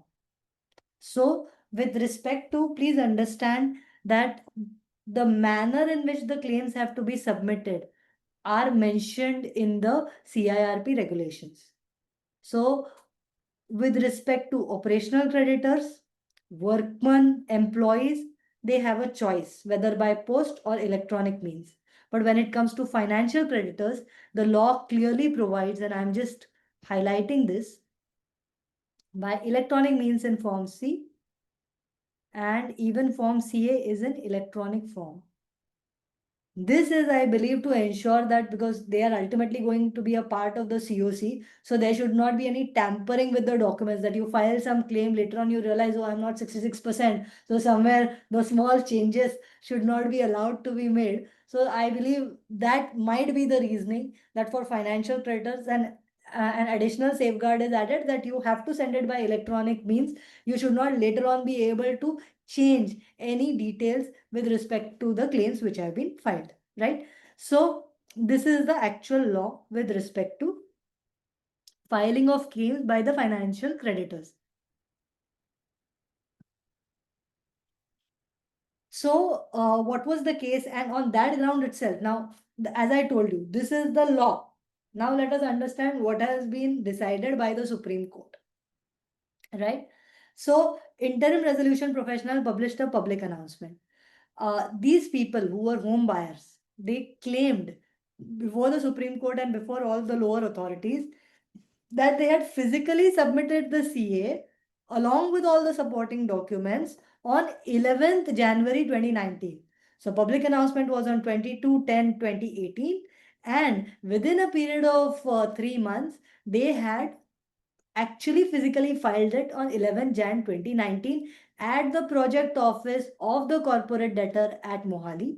However, when they were asked, however, respondents, however, dispute this filing, asserting that no physical claim was received at the notified address of the resolution professional. So, this was the scenario that they've said that first we have filed it, our claim was actually filed within time, and just that it was physically filed at the office in Mohali, but we have done it. Resolution professional said nothing doing. I am not able to find a single proof, nor are the home buyers able to give me any proof that really a filing has been done in January 2019 or not. But in this particular case, now please understand this is 2020 and 2019, 2020. So all these laws pertaining to how to file claims has developed over time. And I'll just see if I can, I'll have to stop the screen sharing for a minute. I'll just find that particular claim hierarchy in 1 minute. So So in this particular case, 31st January 2020, resolution professional cited that corporate debtor has not given him complete details, and therefore he sent an email inviting creditors to resubmit claims. Now, as I think somebody had raised a question that how is the RP accepting claims, uh, which was when a public announcement was done in 2018, how is he sending mails in 2020 asking for documents and details of this matter? So for that, I believe we cannot get into that right now, because there must have been an order, some order must have gone against him, some case law, because in case of real estate companies, there are multiple people filing multiple cases. So something must have transpired because of which, say for instance, the 19-2 petition was there, must have been there, or something must have happened in this particular CIRP that must have triggered the resolution professional, because this issue was not challenged by anyone. That why did the resolution professional ask for claims in 31st January 2020 after 2 years? So here in 31st January 2020, resolution professional said that he has incomplete records of corporate debtor, and he addressed and mailed to the creditors asking them to resubmit their claims. Now, acting on the appellant's acting on this email, appellants have resubmitted their claim through an email of 7th February 2020. Thereafter, on April 2020, the resolution professional published a list of financial creditors wherein the applicant's claim was mentioned. So this was the scenario. Now, resolution plan. Resolution plan was submitted by 2 resolution applicants, and that was approved on 1st June 2021 by the NCLT. Now, this NCLT order which was passed had a clause. Resolution plan had a clause 18.4, which is the subject matter of this entire case law. Now, the appellant's case is that despite my admission, now just see the dates. The Committee of Creditor has approved it on 23rd August 2019. The NCLT order is after 2 years, that is 1st June 2021. The list of creditors has been updated on 30th February 2020. Now, how that was done, I believe there must have been some order that you have to reconsider, or a 19-2 order that try to collect the record from the available documentation from all the parties. Something must have happened, because this issue that how could you update a list of creditors after your resolution plan has been approved was not challenged by the SRA, was not challenged by the COC, and was not challenged by the resolution professional himself. But this is what has happened in this particular case. Now, Despite the now, what appellant claimed is that this approval, which has happened in 2021, list of creditors as on 2021, they were in the list of approved creditors. They were not under verification. Their claim was admitted and included in the list of creditor as an admitted claim. So they said that we should get treatment like a creditor whose claim has been accepted. Now, first, before we get into this, let us understand what was this clause about. What were these clauses? So this is para 34 provides what was this clause 18.4, and this is there in many of the resolution plan. This will give you a perspective on what type of resolution plans are there in real estate projects. So real estate projects provided that different categories of allottees, there should be different categorization. So the first category with the resolution plan stipulated was that clause 18.4, 18.2 stipulates that claim that has been filed and admitted by resolution professional, an allotment letter has been issued, the claim will be honored in full. That claim, 100% that claim will be admitted. 18 and paid. 18.4 6A sets out a payment plan for existing allottees, providing for handover of units or execution of conveyance. So the people who wanted just refund of their money, 18.42. The people who wanted flats and they are ready to pay the balance amount, they will be given handover of unit and conveyance will be executed.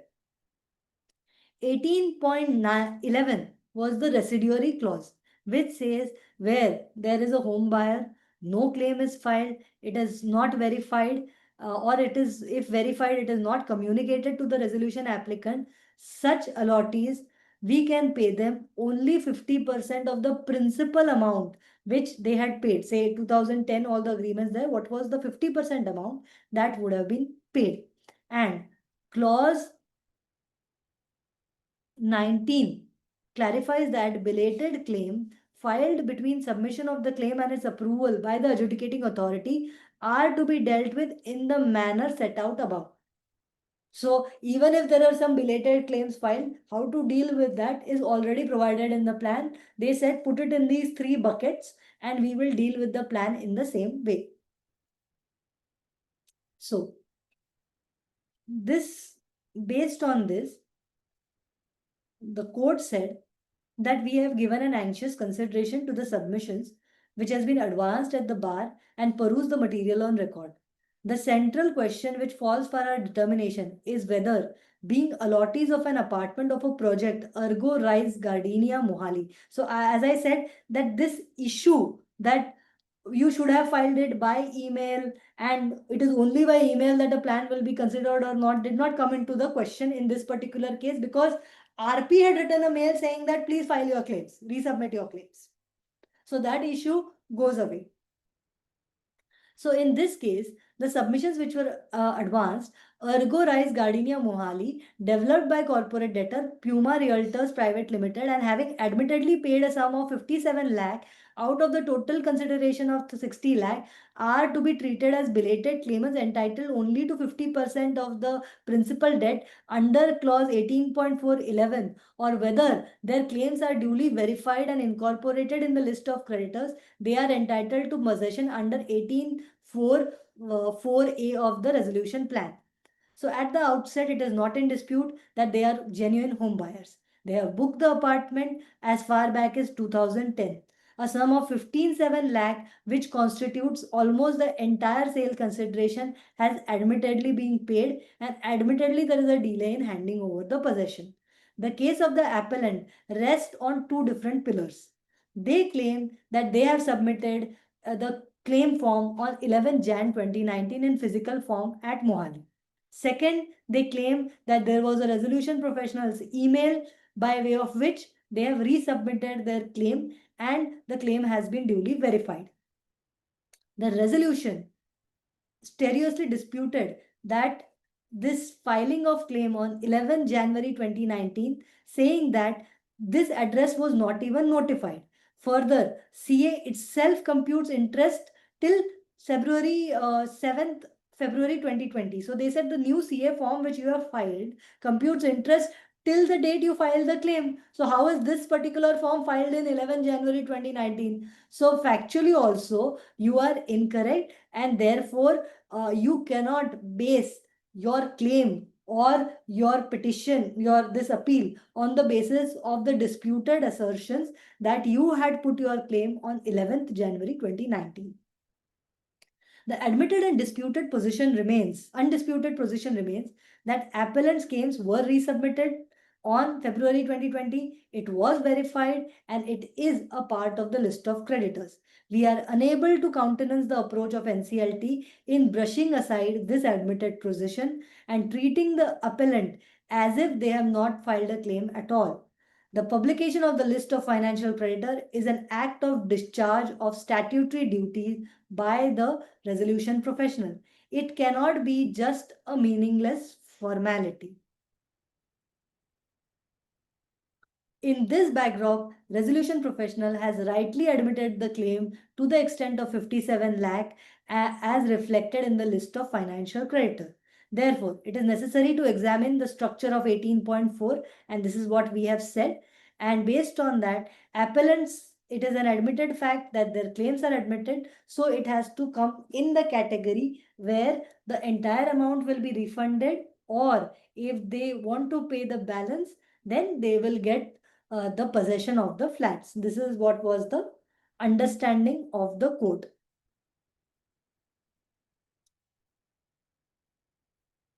And this is where I told you that sometimes they are home buyers. That humanitarian perspective is also taken by the court.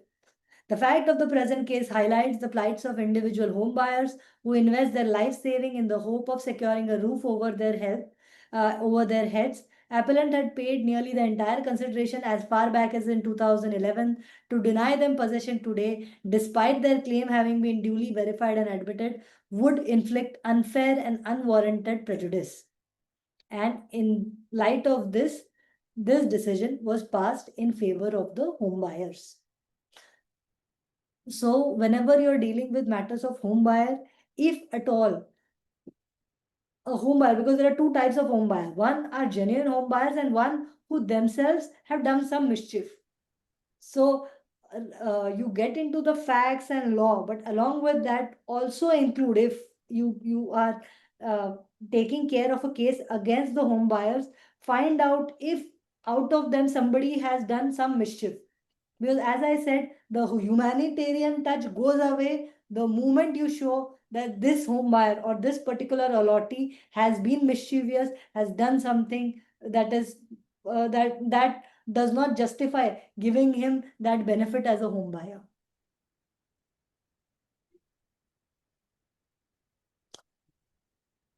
So with this, we complete. Madam, one thing, Yes. in some of the resolution plan, the all genuine home buyers are paid off their amount with some minor interest. Okay. And they are no longer treated as a home buyer. So whether because the property rates have gone up. See, why this type of transactions are done. 10 years back, the home, he must have booked a flat at 57, at 60 lakhs. Now that the same flat may be costing 2 crore rupees. So whatever the resolution applicant try to say is that get back the home buyer, return their home at 50%. So he will be paying effectively 30 lakhs to him, whatever it is. And that flat may be worth 2 crore rupees today. Correct. Here also in Mumbai, we see a lot of plans are prepared where home buyer is paid with the interest of say 3 to 4% or whatever it is, and then nobody wants a home buyer because it is a right over the property, and they try to repay the home buyers and then they try to sell the flat at the much higher property prices. Absolutely. So whether even if all the home buyers are repaid money, I think the home buyers will have good stand in taking this position that we have booked the home and we want home, we don't want the money. Correct. But here, this was mentioned in the resolution plan. In other cases, they will have to challenge the resolution plan per se. Resolution plan per se, one will have to challenge that we have booked the flat, we have paid almost whatever the money, and we want our home, we don't want the money back, because that money will not again give them a home. And that, see, in the past, what builders had done is they had done cash dealings, they had done a lot of mischief in the past. And today they are coming in CIRP, they want to just take over the property through some means. So, such kind of, now, as we have seen, that there have been cases which I have posted some of them on LinkedIn, where resolution plans are challenged, saying that this is the entire CIRP process is fraud. So, because of these kind of practices, by which actually companies who are not otherwise required to go in CRP are going in CIRP, so that certain claims, certain kind of benefits that they have to give to parties will be cancelled. Such kind of actions are being done in real estate segment, and those, many of them have been caught also by the court. And now here in these cases where the resolution, it will be amendment to the plan now, because those who have been told to take money will have to be given now the flats. No, this, in this resolution plan, and this is a good thing that they have done in the plan, is they No, have but not, they, when they were supposed to be paid money, now they will have to be given the flats. So there will be amendment into the resolution plan. there will not be an amendment to the plan, because they have not mentioned the home buyers who will get what kind of category. They said that these are the 5 categories. This much amount is allocated. This is the total amount allocated to home buyers.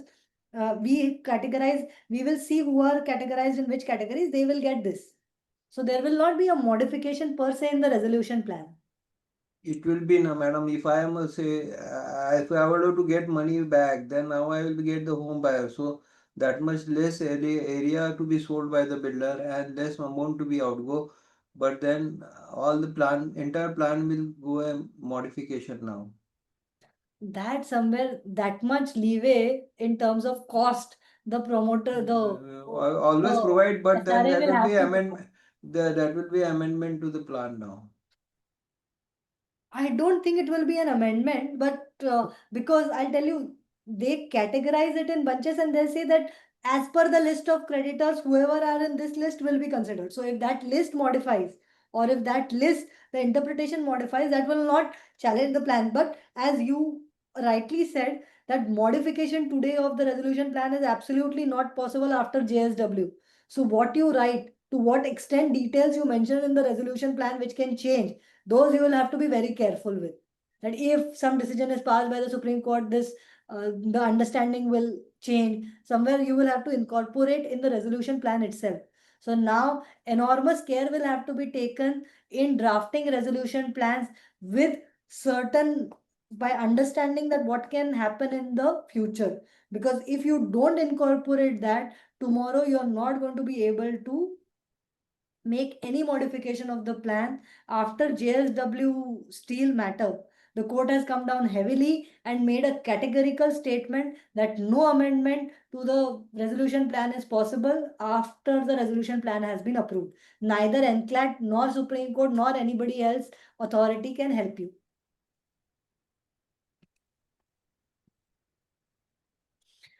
Now let's go to the next judgment of Mary versus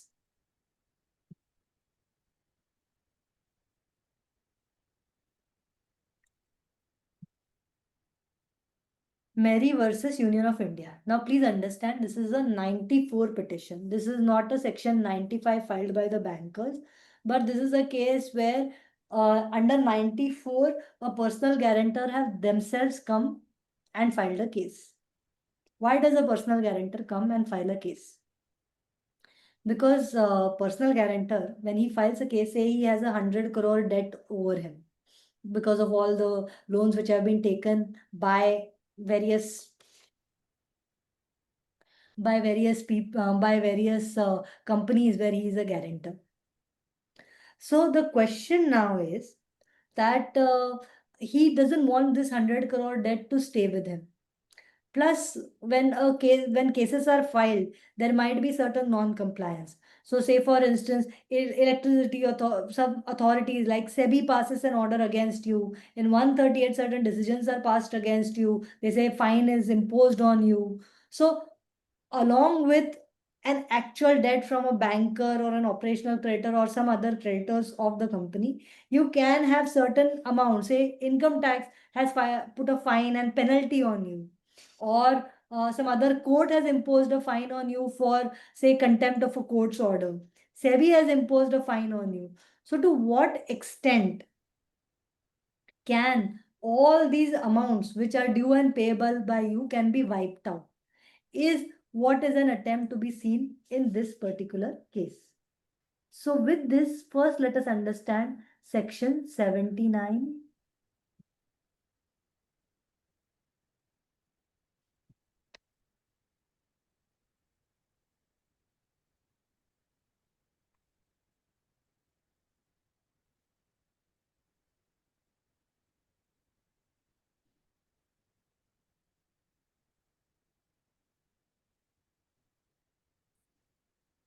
Right. So when you're a personal guarantor, you say that I have assets of 5 crores, I have a debt of 100 crores. Let me give you a resolute repayment plan that say I'll sell these assets and I will pay you. The banker say no, nothing doing. Then from insolvency resolution, the matter moves on to bankruptcy. In the bankruptcy process, you all the assets which are there, apart from this excluded assets, will be used to pay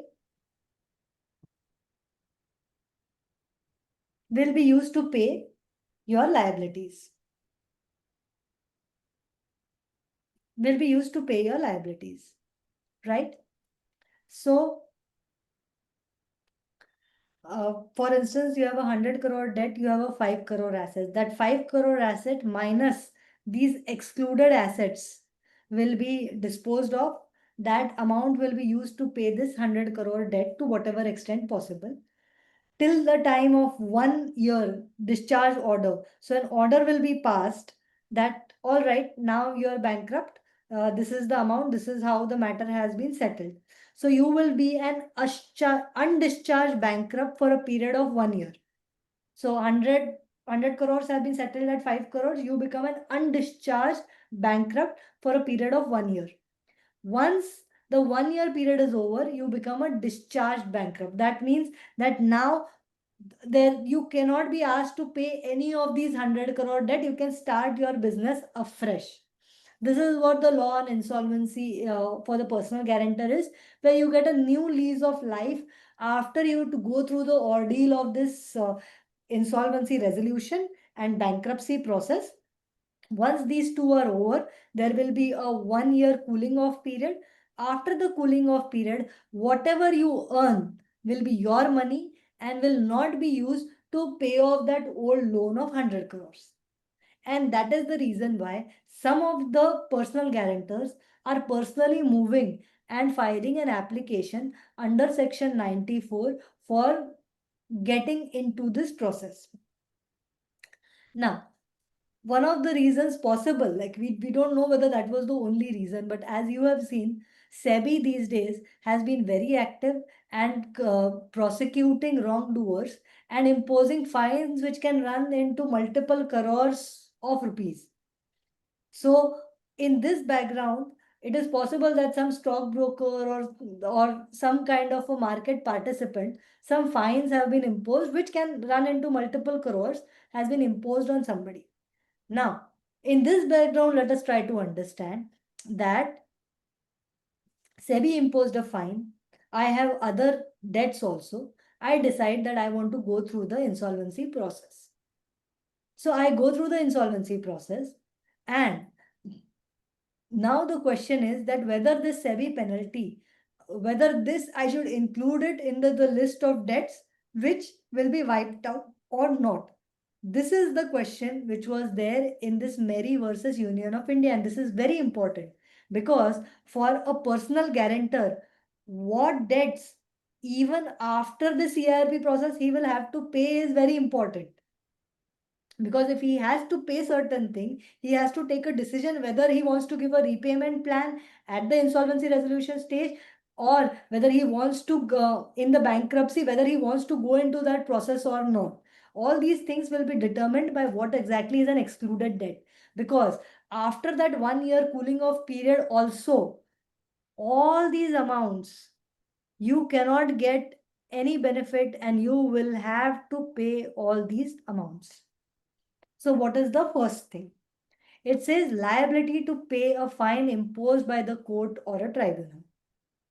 So the question which was raised was pertaining to this particular clause.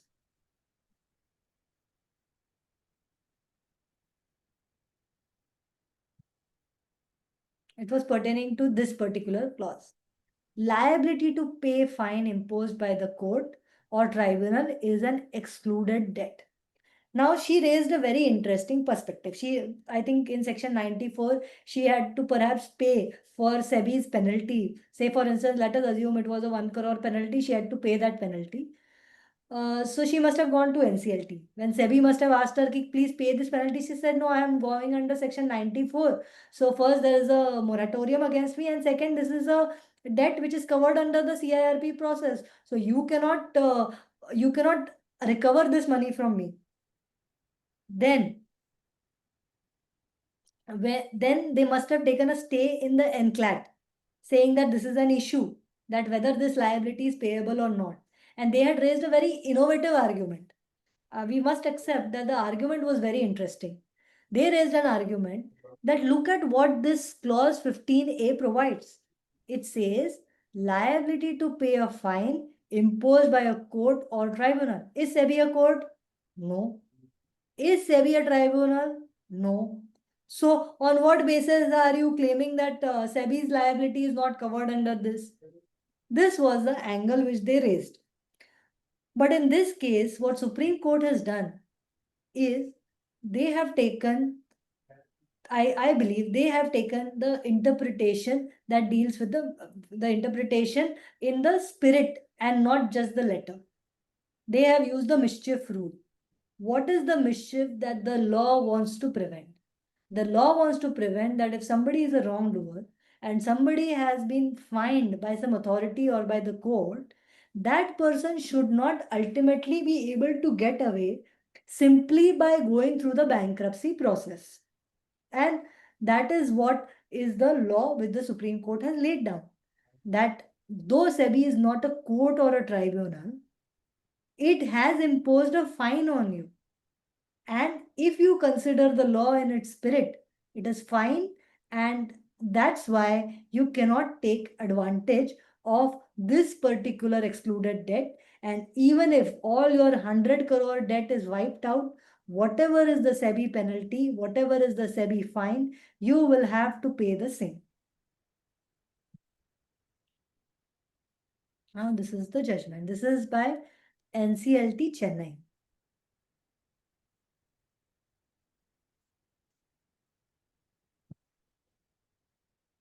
This is the distinction. Appellant has drawn a distinction and understand that this case perhaps might have been filed, and this case perhaps has been filed so that they get some respite even in the time. For instance, they may not have won this case, but they filed it in NCLT. They may not have paid the SEBI at that time.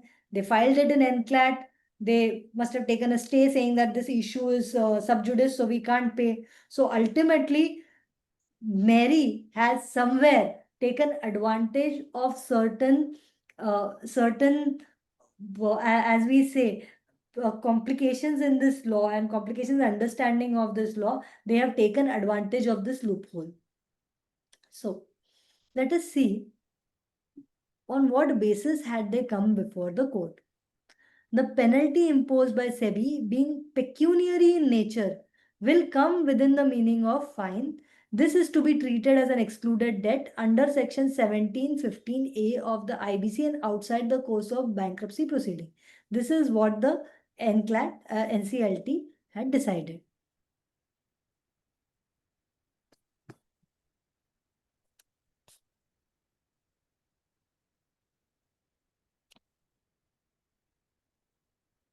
So the appellant here tried to take advantage of this particular judgment. So para 14 and 15 and 16 are, para 14 and 15 are important. So let us just read this paragraph.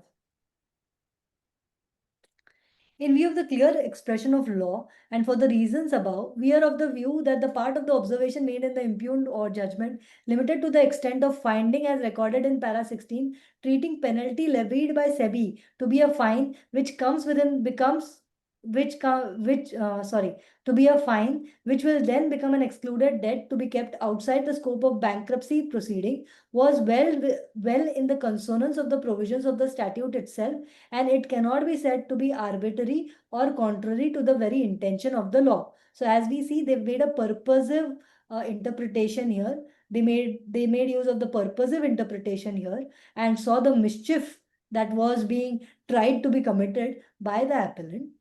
The learned counsel for the appellant, while putting the challenge to the finding recorded in para 16 of the impugned order dated 21st January 2015, has referred to the judgment of the Apex Court in Sarangana Agrawal versus Bhavesh Dheerajlal Seth. The respondents have rightly contended that Section 1994(3) explicitly limited the scope of moratorium by carving out exception of certain categories of debts.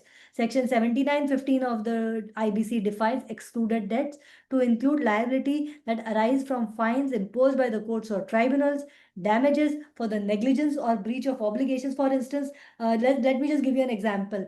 If there is a doctor, a negligence case in Kolkata, I think in that area in Kolkata or somewhere, some fine of 10 crores was imposed on him. So such kind of fines are there, he will simply go into CIRP process, get that fine removed. So that's why the damages for negligence or breach of obligation, maintenance liabilities, a husband can go and say, oh, now I don't need to pay my wife anything for life. Whatever I earn in future is mine. So these maintenance liabilities, student loans, because student is as it is bankrupt, he can take a loan tomorrow, say I am bankrupt and refuse to pay the loan. So student loan and other prescribed debts. This classification is based on a nature of obligations which are either a statutory, penal, or personal in nature.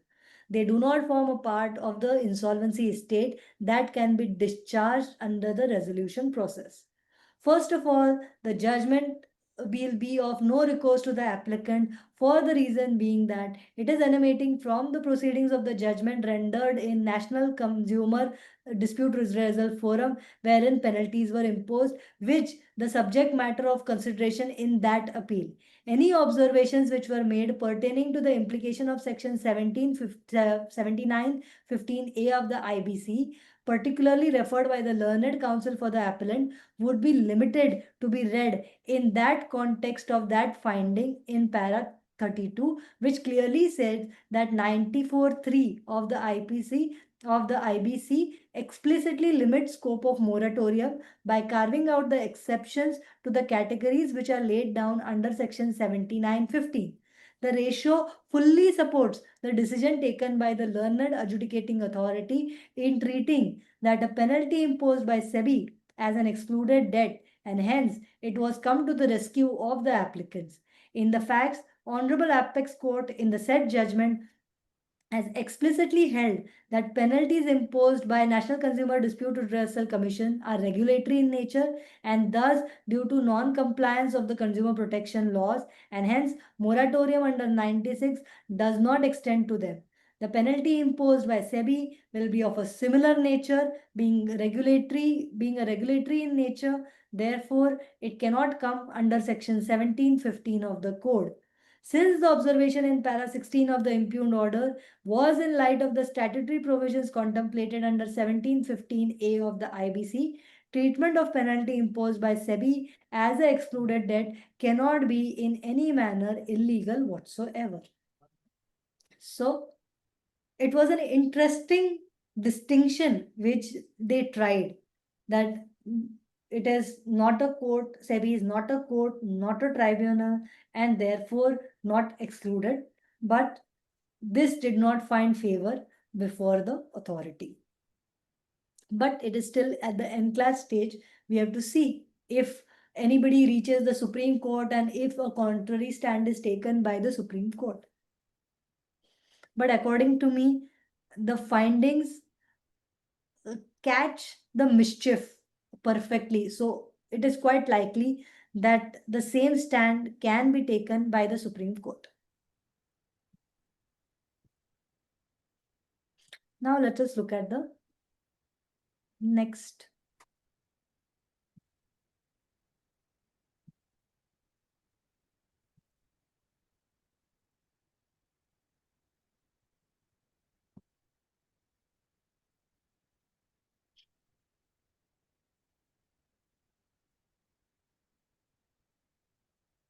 This is the Mary's.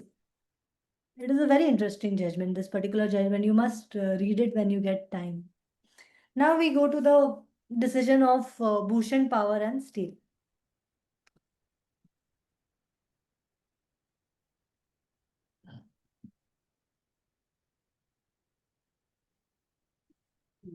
Now first let me deal with the easier bits of this judgment. तो अभी आया Yes. हाँ, तो गाड़ी लेके आया नहीं ये सर पार्सल लेके हाँ सर लेके आए तो अभी कैसे पैदल आया हाँ काम करके Praveen ji, could you mute yourself, please? sorry very sorry No worries, no worries. That happens with us many a times, so no problem at all. All right. So let us look at this judgment of JSW. So let us understand what this JSW judgment did do. 2019, the entire process was almost over. The resolution plan was approved. In 2025, let us look at the date of this order. This order is passed on 2nd May 2025. One of the judges retired in the same month.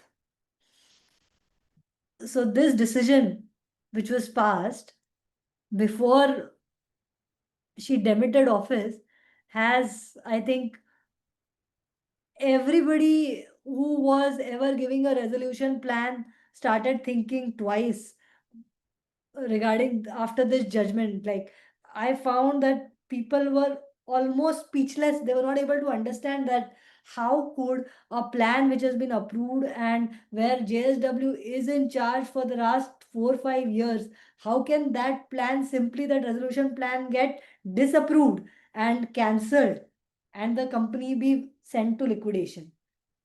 So let us see what ultimately the court does. But this decision, even if there is a review for this judgment, it is going to affect many resolution plans which have been passed or which are going to be passed. And we will see what are the implications, because the review will deal with specific of this case. But the law as it stands may not completely change according to me. Because what she said was resolution plan, if it does not follow mandatory provision, it can be, that should not be allowed. That at the NCLT stage, many people can take that decision. Resolution plan, after its approval, you cannot get further extension. After this order came, 2 days later, there was a matter in NCLT Mumbai, wherein the COC was there, the RP was there, and the SRA was there. The SRA said that I need just a nominal extension because of certain approvals which did not come in place, and my plan records that these approvals are required. I am not able to complete it. Kindly give me some time. The COC said we have no objection to giving the time. The RP had no objection to giving the time. Court said, I am sorry. JSW order is in place. I can't do it. So somehow I believe they took time in that matter for trying to see what best can be done in that particular case. But this order has definitely affected all those applications of all those SRAs who have filed and sought extension of time of some months or certain respite from making payments within the timeline provided in the resolution plan. So this judgment needs to be read very carefully, and we have to live with this judgment unless there has been an amendment to the law, or which dilutes the impact of this judgment, or till the time the Supreme Court passes any order which to certain extent dilutes the impact of this order. But in a way, understand one thing, that the order is not completely wrong. because I believe this order was passed in a context, and I'll explain how.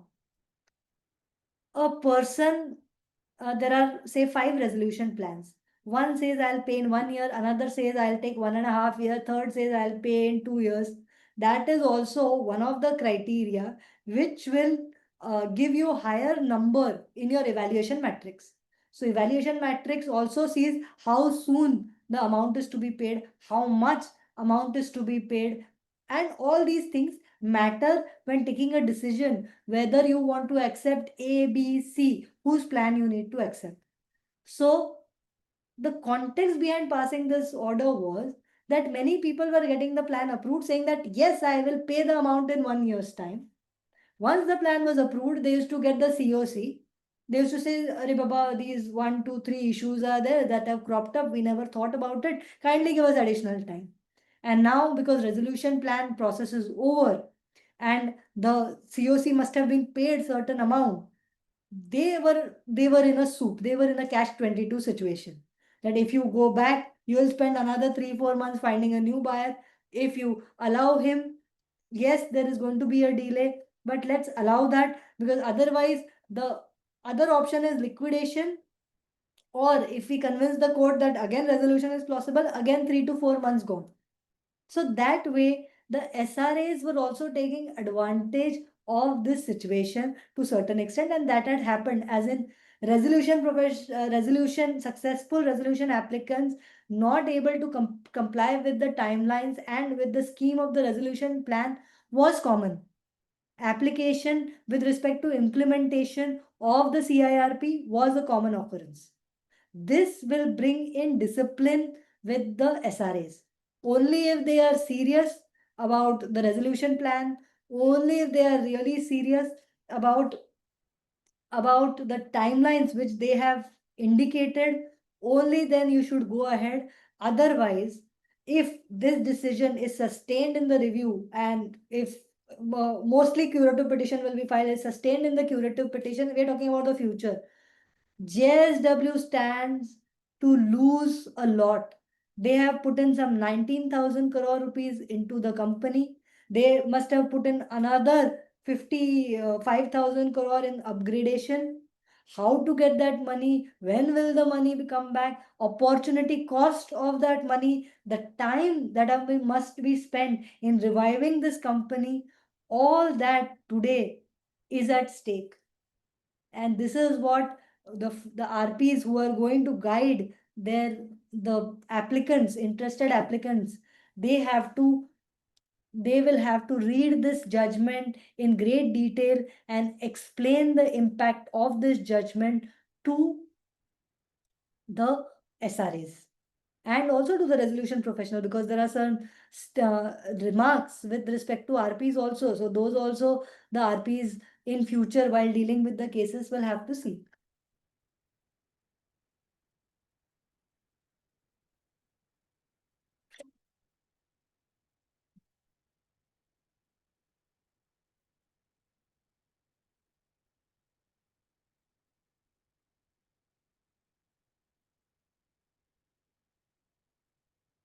Now, as we had seen in the case of home buyers, the courts have taken a little humanitarian perspective.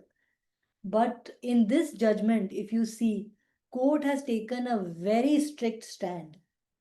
Court has taken an extremely strict interpretation of the provisions of the Act.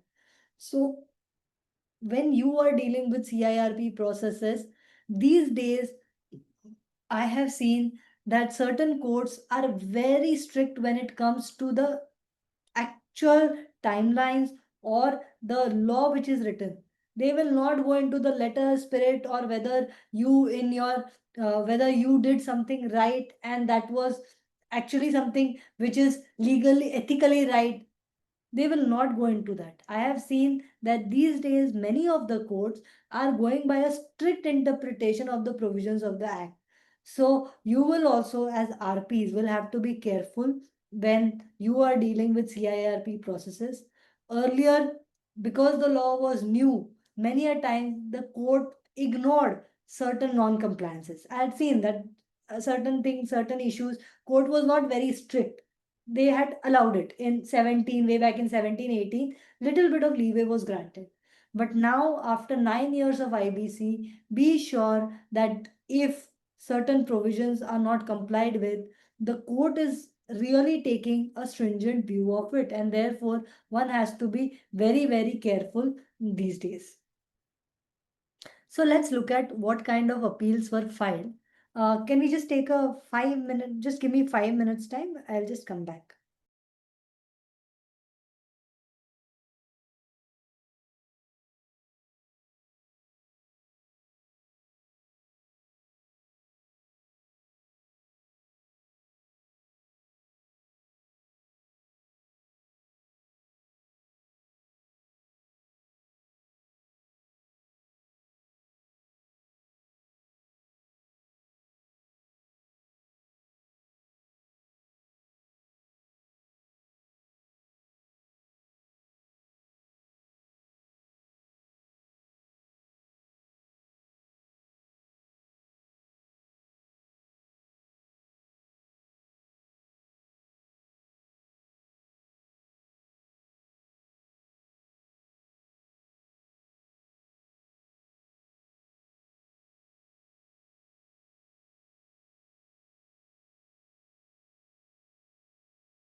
Yes.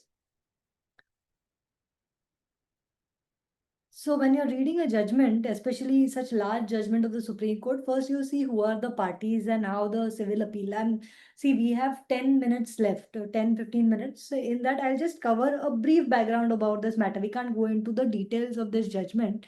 So the first thing that we need to see who can appear.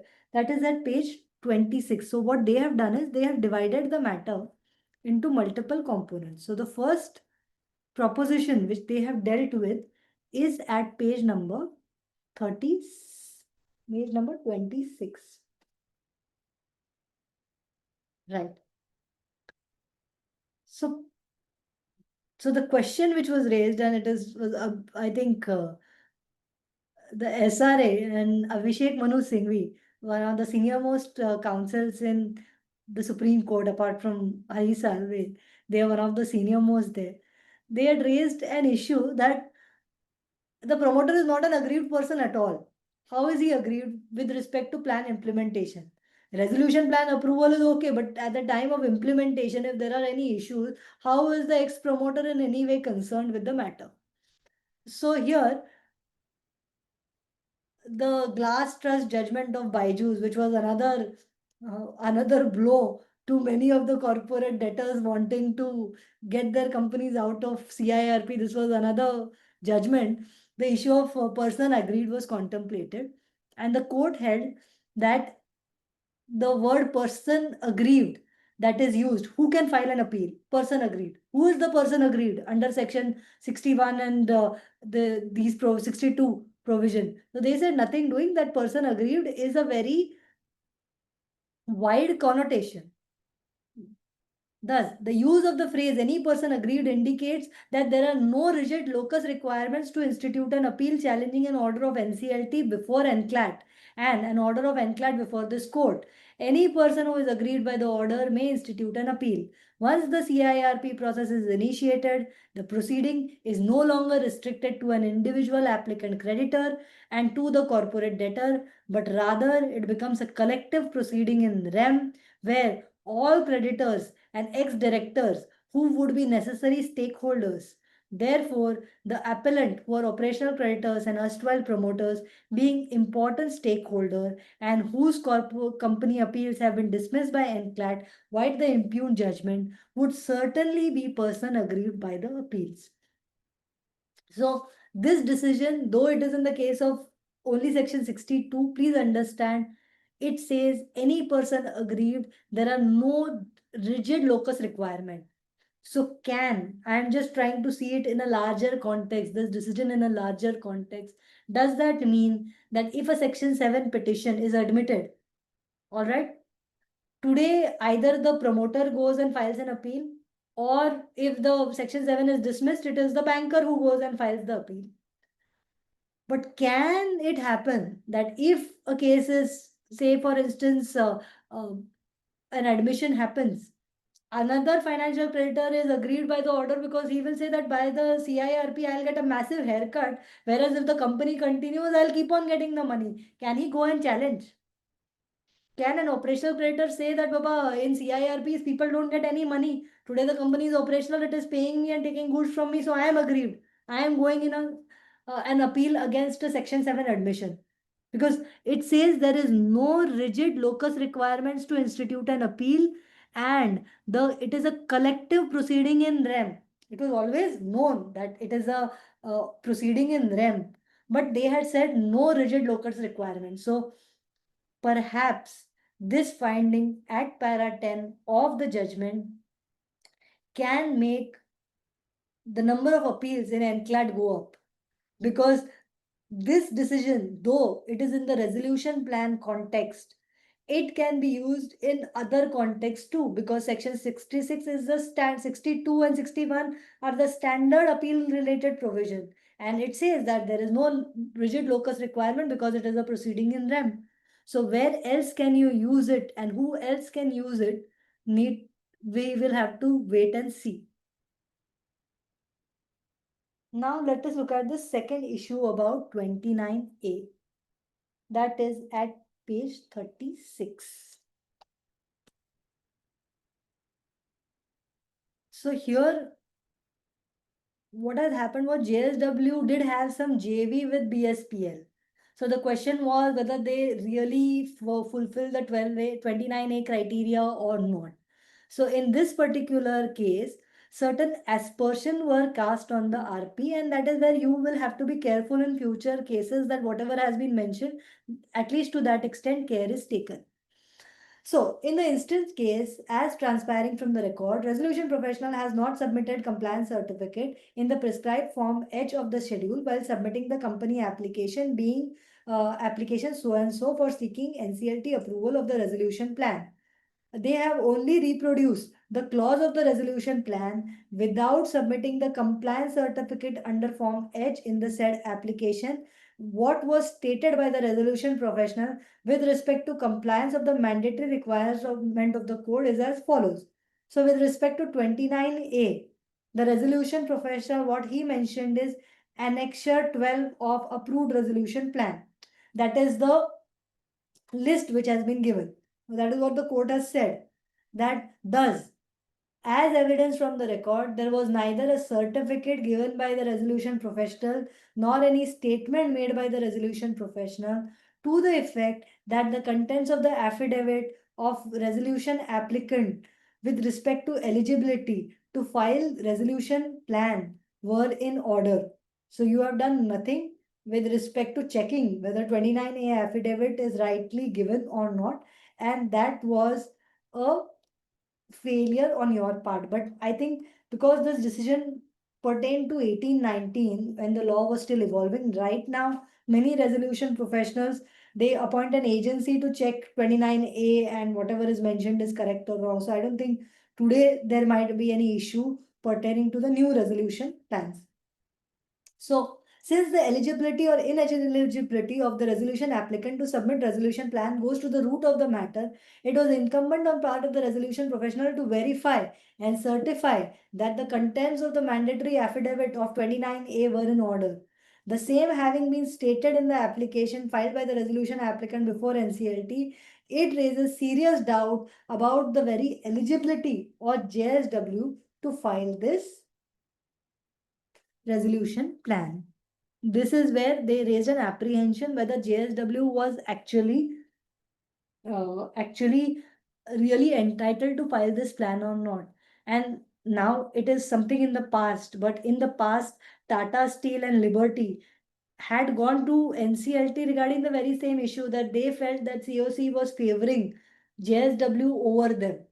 So I think this judgment somewhere says the same thing, that 29A you did not check properly and you did not get necessary certifications. Then comes review of the decisions. Whether NCLAT has the power to review a decision of a statutory authority under PMLA. As I told you, that this decision was passed in May 2025. In 2024, ED had removed the attachment. So the issue of attachment was not there. The only question was a decision of NCLAT, which mentioned that they had taken some order with respect to the decisions taken by ED. So whether you could or could not take that decision is what was decided in this order.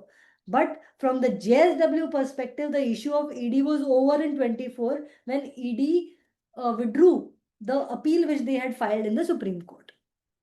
So let us understand. NCLT order was passed on 15th September 2019, where resolution plan was approved. After the resolution plan was approved on 10/10/2019, there was a provisional attachment by the ED. This attachment was stayed by NCLAT, and after all this, 32A was inserted by with retrospective effect from 28/12/2019. So therefore, 32A at the time when this attachment was done was not there, but this issue was not further pursued by Enforcement Directorate because they withdrew the appeal of theirs in 2024. So here's what the court said. In view of section 32A(1) and 2, the Directorate of Enforcement did not have powers to attach assets of corporate debtor once resolution plan stood approved, and that criminal investigation under corporate debtor also stood abated. NCLT also declared at para 21 that impugned judgment that attachment of asset of the corporate debtor by ED pursuant to the order was illegal and without jurisdiction. The order of provisional attachment was passed by ED after the adjudicating authority had approved the resolution plan. It was also clarified that court has not expressed an opinion on whether 32A or the powers of ED to attach the property of CD. They have not passed any decisions regarding that.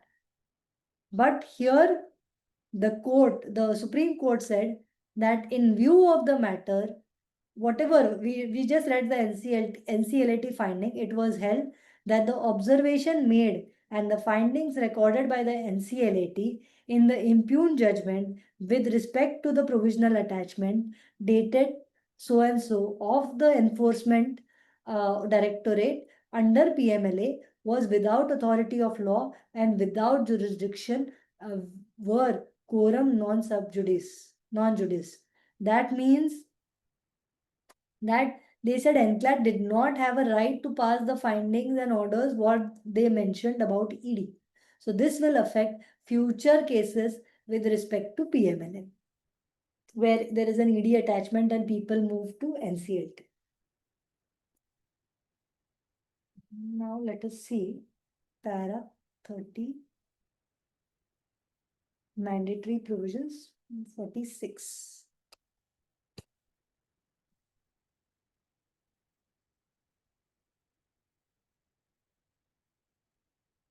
Now, we come to the mandatory provisions of the resolution plan.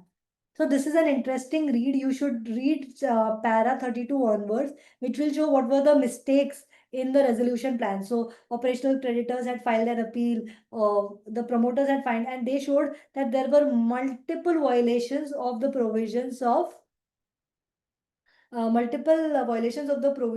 the IBC and the RFRP was also not complied with. For instance, there was no provision either in the IBC or RFRP published by the resolution professional or in the resolution plan submitted by SRA, which permitted monitoring committee or financial creditor to enter into any negotiations with SRA post approval of resolution plan. Because in this case, resolution plan was not implemented in time. So JSW had gone to monitoring committee, taken their permission to continue the implementation even belatedly.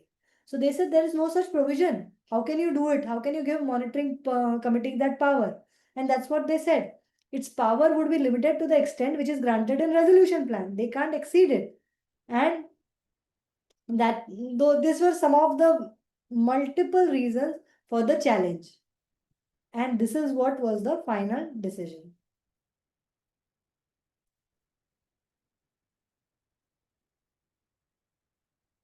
So here everybody in the process has committed something or the other which was contrary to IBC. This is what the finding of this judgment is. The resolution professional failed to discharge his duties during the CIRP. COC failed to exercise their commercial wisdom while approving the plan in absolute contravention to IBC provision. The SRA, who was the highest bidder as per the evaluation matrix, because as I said, evaluation matrix provides the timelines. So if after the resolution plan you don't comply with it, technically under evaluation matrix you should have been lower. So resolution plan of JSW is in flagrant violation of the provisions of the IBC and the CIRP regulations, and based on this they completely shelved the resolution plan, and this is the decision which was finally passed. So it's a good read. You must read it because this is important before you take up any resolution SRA's matter. It will be important to read this judgment. So with this, I think we have covered important judgment. Rest of the judgments, I believe we are short on time, so we'll not be able to cover them. But the propositions I have already dealt with it, right? So thank you so much for a patient hearing. It was a 3-hour long lecture. I thank all of you for being here. Madam, we will be sharing PPT. Yes, I'll share the PPT. Shall we conclude, ma'am? Yes. Thank you very much, ma'am, for sharing your knowledge and learnings with us. Thank you very much. Ma'am, kindly share the PPT with me. Yes, I'll do that. Thank you so much, everyone. Thank you, ma'am.